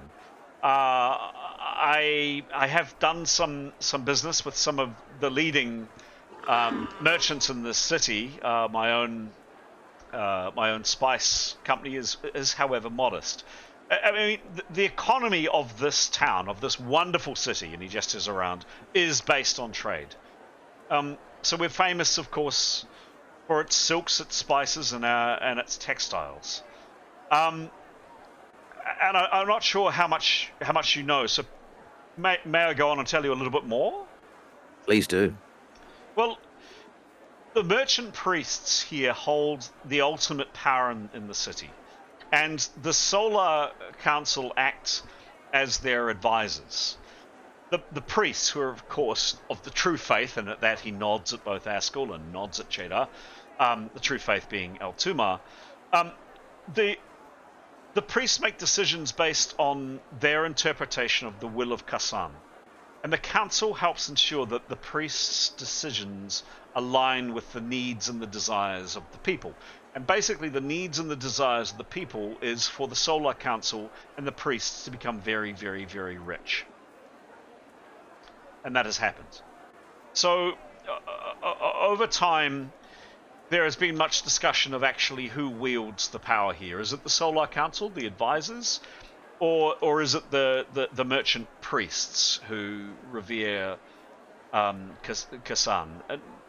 And over the last several hundred years, things have got a little bit blurred.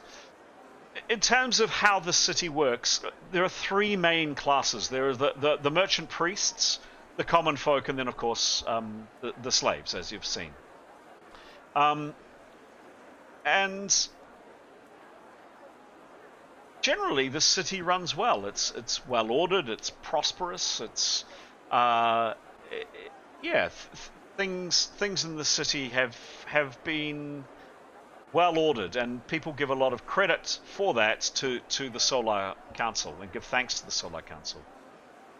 You're referring to Omar Benali, who is the chamberlain for the chair of the Solar Council, a powerful and beautiful woman by the name of Jaasir al-Hafiz. So the al-Hafiz family are refugees originally, and they came from the land of the mercenaries many generations ago, and have been very successful in spices. That's her particular trade. And the Al-Hafiz family has been influential and powerful in this city for at least 4 or 5 generations now. Jaasir is arguably, if not the most powerful person in the city, certainly close on it. And she rules the Solar Council with utter control. She has influence and spies and people everywhere. She is extremely well informed. In terms of me gaining access to even her chamberlain, that I would say is totally impossible. He and I just simply do not operate in the same circles. But I do know a little about him. He is a half-elf. He is known to frequent some of the dice houses in the South Market District. He wears a disguise, but everybody knows it's him. And he goes with either 1 or 2 bodyguards each time. But I guess if you're wanting to gain access to him, you could try to get him at his dicing, but I personally wouldn't advise it. But what I would say to you is he is a snob of the utmost degree. He himself dresses in the utmost finery, and he actively looks down on anybody he considers his inferiors, which is pretty much anybody. You need to be extremely well dressed and ideally come bearing gifts to seek an audience with him. One thing I do know about him, however, and I have seen it once with my own eyes. I was once at one of these dicing houses, although not part of his table, of course, is he is very susceptible to flattery. He has a very high opinion of himself. Apparently he has come from very little himself. But he loves the sound of his own voice. He loves being told he is right. And I have seen and I understand that some have managed to gain influence over him and indeed potentially access to Jaasir through honeyed words and appropriate words to build up his own image of himself. I don't know if that's at all helpful. But that's probably about as much as I can tell you, other than of him. In terms of Jaasir al-Hafiz, I mean,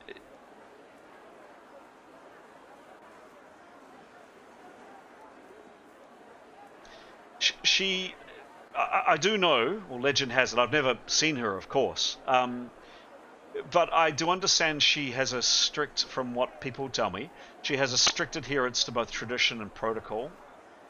She is certainly not a jolly person.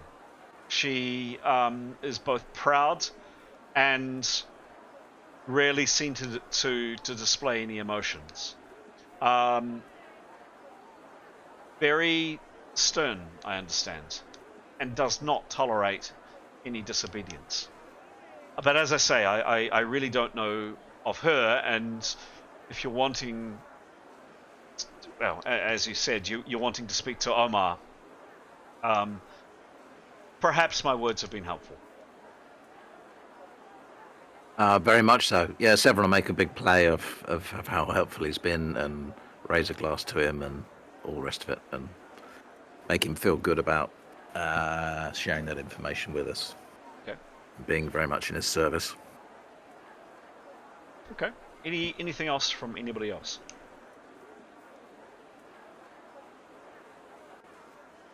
Nope. Interesting though. No. Okay. So, your evening with Abdullah continues, and he turns out to be very, very fun company. He definitely likes a good wine, and a few of you overindulge perhaps a little and wake the next morning, the 21st, with perhaps slightly dusty heads, but fond memories of the night before with this jovial gentleman. The next day, several things. Firstly, the weather changes. It's drizzling a little on the 21st, but perhaps of more interest, around mid-morning, you have a guest. This man, accompanied by several of his troops, arrive at the Grand Bazaar Lodge, and they ask to speak with you. Fahad enters the room and asks to speak specifically to Askell, but others are welcome should they wish to join him. Did Melo want to come along? Sure. Yeah. Several No, come this along. is the guy that we gave the ingots to, right? Yeah. Mm-hmm. Oh yeah. So, can Full entourage. Sorry, what's that? It sounds like it's the full entourage. Yes, full entourage. So you denote several things. So first and foremost, Captain Farhad, if you may recall, really liked Severin. Severin, you did an influence role, and he comes up to you and he is very, very friendly. It's over to you, Severin, whether you wish to use your earbuds once more. Yeah, I may as well if it's going to have some influence. Absolutely. Give me a roll, please.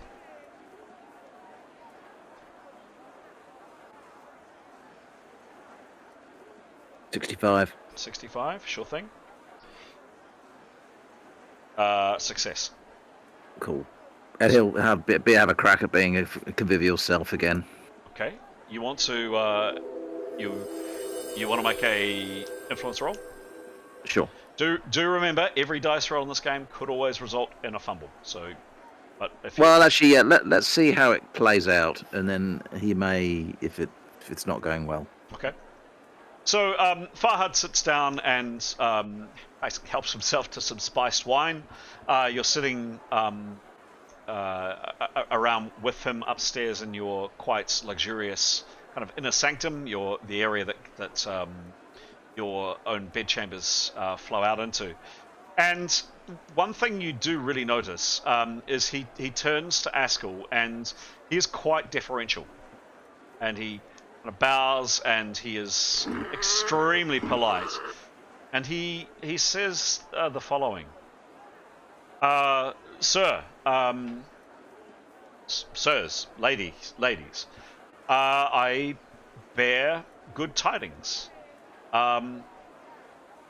So several days ago, more than a week and a half ago, we sent correspondence to the Empire of Thamazel City, Shabibi, seeking to ascertain if indeed you are who you say you are. And I'm sorry for the any potential slights caused to you. And he nods at Asker with this. Very happy to say that Dina Abdulaziz Al-Faldi has written back, and she has absolutely corroborated your story, sir. Nods at Askell. And commends us, the City Watch, and indeed the authorities here, to you. So all I could say is I hope none of you, and he's looking specifically at Askell as he says this, I hope none of you took offence at our actions, that when you first arrived and relieved you of the ingots of potentially precious metals that you had with you, you'll understand we have our jobs to do here to make sure that appropriate taxation is charged of people bringing trade goods into the city. And you may recall when you first arrived, you did look somewhat the worse for wear. But I'm delighted to say that your story has been confirmed, sir. And it would be my great pleasure to escort you to the bank, which it was deposited in, and to ensure that the ingots are handed over to you. I am available now if you wish to go, or at any stage throughout the rest of today. But you could definitely see that there is something about his demeanour and the way he is treating Askell. There is definitely, certainly reverence is the wrong word, but certainly respect. And while he was polite before, he is extremely polite now. Nice. Askell would for some, courtesies back. Thank him for coming to find us, and as would my master Dina for supporting us, and completely understandable given the state we appeared in, and thank him once again for sorting through the matters at hand, and I think we would probably all like to go and uplift the ingots, probably immediately. Just looking at Severin, immediately or later. I think let's come now, shall we? Yeah, let's. Certainly. So he comes with you along with an entourage of 5 of his soldiers. You. Hello? Sorry, just to say, Severin's quite impressed with Askell's influence here. He wonders whether Askell might ask him recommend a nearby bank or place of a trusted place where we might store such goods that's nearby, and because they're of a certain value, whether he could recommend somewhere. Well, the location that you left them in is a bank itself, is it? Yeah. So Al-Marai is the name of the bank, and that's if you recall, that's where you went. You went in to the Al-Marai Bank. It's a 20-minute walk away from the Grand Lodge Bazaar, and it seems to be perfectly reputable. Should we stick with that, guys? Yeah, well, do we need to take a restock of what we put in there and then figure out what we want to leave there for now? And I suggest probably we maybe take out one of them and get it valued. Okay. So by my records, 8 inverted commas mithril, 4 inverted commas gold, 2 inverted commas bronze, and 10 inverted commas copper. These were quite heavy. They were large ingots. Each one was 27.5 pounds. They are sizable chunks of metal. So I think maybe if we, what do you think? We just get the mithril one. Maybe we could take a recommendation off our hotelier as to where. Maybe take one of the mithril ones out. Okay. Unless we want to take one of each, guys, and get them valued. Maybe that's a good idea. I think so. If it's not a ridiculous thing to do, like they're not too heavy to take one of each. I suppose we carried them in. Oh, you carried them in, yeah. Yep. Yeah, No, I reckon obviously they'll get them cover them valued. up carefully. Take our packs, wrap them up, and Tanya again would have her pack full of, and if necessary, she'd be outside the bank, but she would stay outside the bank, but she would have the weapons in her pack, but she would stand outside, so she wasn't searched or anything. Okay. So, And when they sorry. and when they come out, they'd obviously cover that up, and and come back and find out where would be a good place to get them valued, a reputable place that could be trusted, and see if we can get a valuation. Nicholas would just maybe make the suggestion: if we're to get them valued, why don't we see if the guard guy can accompany us so we're protected, but also to get us a better price? Well, I don't know if that would work, but Maybe. Bring Fahad along. I'd ask for a roll on that, please. Convincing roll. Yeah, sure.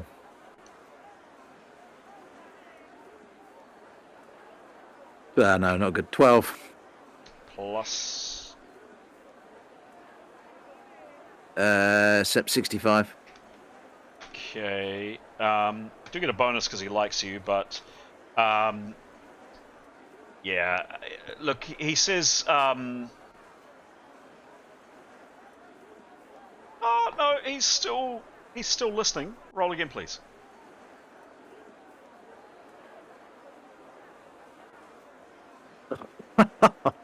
Run out my luck. 10. 10, yeah. Like he turns to you and says, Severin, obviously using pseudonyms. I'm sorry, I am a busy man, but happily catch up with you for a drink sometime. But I'm afraid, no, I must take my men and continue about my duties.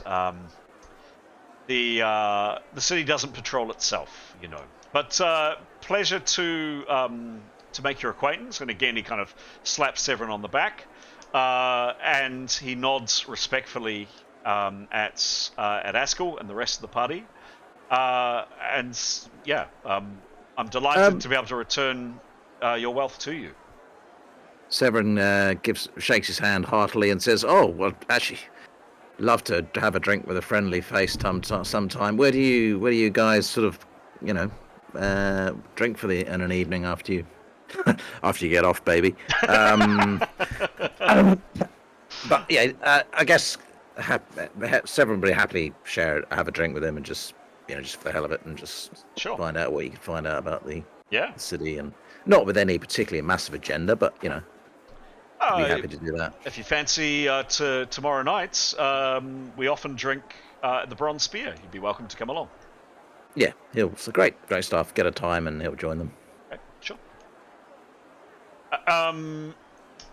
So, you, if I understand you rightly, you collect an ingot of each type. Is that right? Yeah, and what's the sort of score about them? What's the arrangement by which they will keep? So there is a fee which the GM will come back to you in slower time. You're charged a monthly fee for keeping, comparatively modest, and then there's you'd be given essentially a safety deposit box. So a box with your own key. You'd be able to go in during normal hours. So hours here would be from approximately 9 bells to about 4 bells in the day, and you could go in. You'd be checked. You'd have a corresponding key which would match up to the key that they have. You'd be asked to sign for anything you take, and you can then take your goods out, but you are expected, to, as I say, to pay a monthly fee. It'll be in the realms of bronze pieces. Okay. Let's call it 5 bronze a month. Good. Okay. Everyone happy with that? Okay. Yep. Sounds good. Cool. You, in terms of places of value, checking with Alim, who is definitely happy to assist if he can. There are several places: the Copper Phoenix, the Iron Stronghold, the Bronze Emporium, Al Sahif's Precious Alloys, Kumar's Quicksilvers, and then the Adamant Emporium. 6 places in town, 6 major metal traders or people that specialize in buying, selling, evaluating of metals. None of us have trading skills. What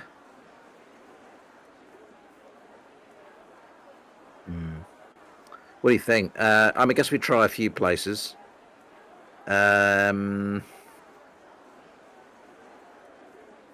Has anybody got anything similar? Anything? Really? We don't have anything relevant here, do we? What do we for the carpets, Askell? What do we use for? I think I very generously gave a present skill. Oh yeah, I don't remember. I'm just looking up the stats for trading for skill. Tanya's got bribery and diplomacy. Yes. So if there is an associated skill, like a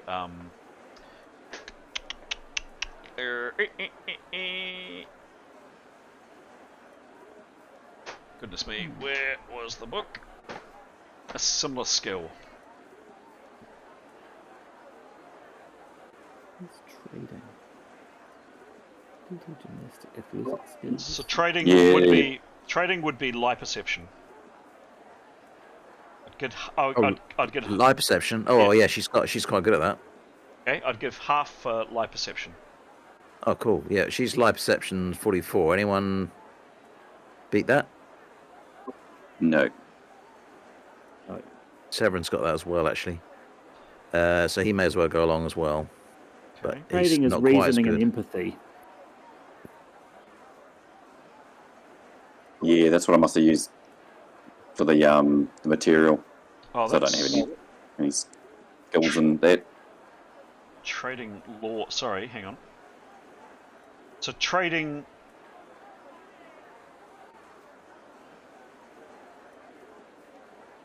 Right.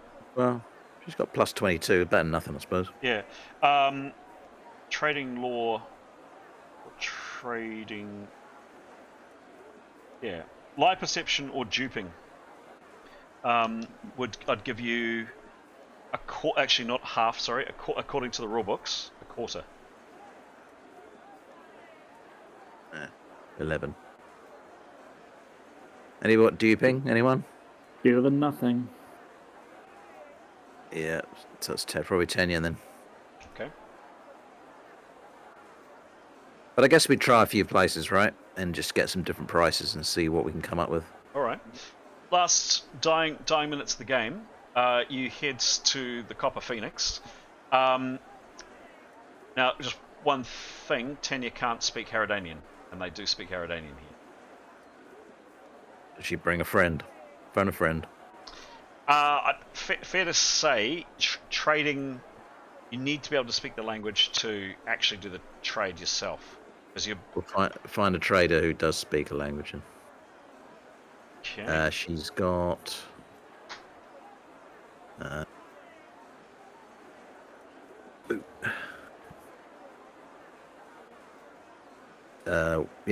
South Tongue, Westron, Northron, Sindarian, unlikely. Ideally, Kenya and Bethanir. None of those. What South Tongue? Yeah, let me just try South Tongue. Or Westron? Westron, no. So she doesn't do well on the others, but she does find the Copper Phoenix.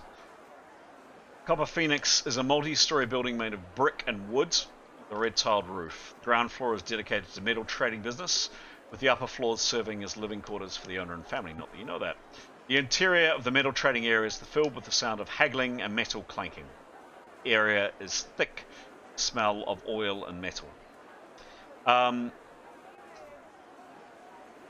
There's a large counter where the metal traders sell various types of metals. Behind the counter is a massive vault, huge stone door, and the walls are adorned with intricate metalwork and the owner's family crest. You find yourself speaking to Li Wei, who is one of the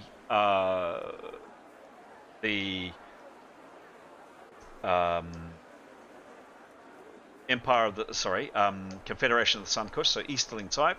He's a tall, imposing figure with sharp features and a keen eye for business. He does speak a decent amount of South Tongue, and he's happy to have a conversation with you. How do you approach this, Tanya? What do you do first, please? It should be as polite as possible, and I think she'd take a few other people with her. Maybe not crowd the whole place out, but maybe a couple of the better dressed people. Yes. And maybe leave everyone else out on the street and the door, because just want to be aware of observers. And then she would basically say that she has come into some inheritance and is looking for an honest valuation. Okay. Honest, he says. Of Honest course. valuation. Of course. Would you know, some of the less reputable parts of town, and I've heard good things about your dealership, and less generous things about other dealerships. So I've been advised to come here because I understand you're a man of your word and a reputation to protect, and I respect you for that, sir. All right. So I'm very conscious of time. I'd like to make so there are how many ingots? 1, 2, 3, 4. 4 different rolls because they are each different items. So 4 different rolls.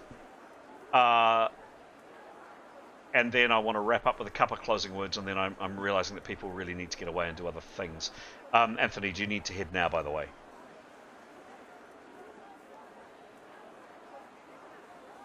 He's gone. He's gone. I've got to shoot actually as well. Yeah. Okay. Yeah. Sorry, I've swapped to cell phone, Okay. and I'm just about All to right. drive to go pick up my phone. Cool. So give me 4 trading rolls real super fast, please, and then I'll wrap it up as fast as I can. Who's that? Oh, Sev? No, Tanya. Okay, cool. I'll talk to you later. Thanks, Okay. heaps. See you, bye. Cool. See you, everyone. 50, 39, 66, 44. Whoa, hang on. 50? Sorry, actually, these are all masked. What I'll do, can you repeat those again, please? 50, 39. 39, yep. 66, 44. Cool. What I'll do in slower time is I will put the results of each of those and what he offers for, firstly, the mithril, the gold, the bronze, and the copper, and I'll put that into the main chat of this in terms of what he comes back with, in terms of a price.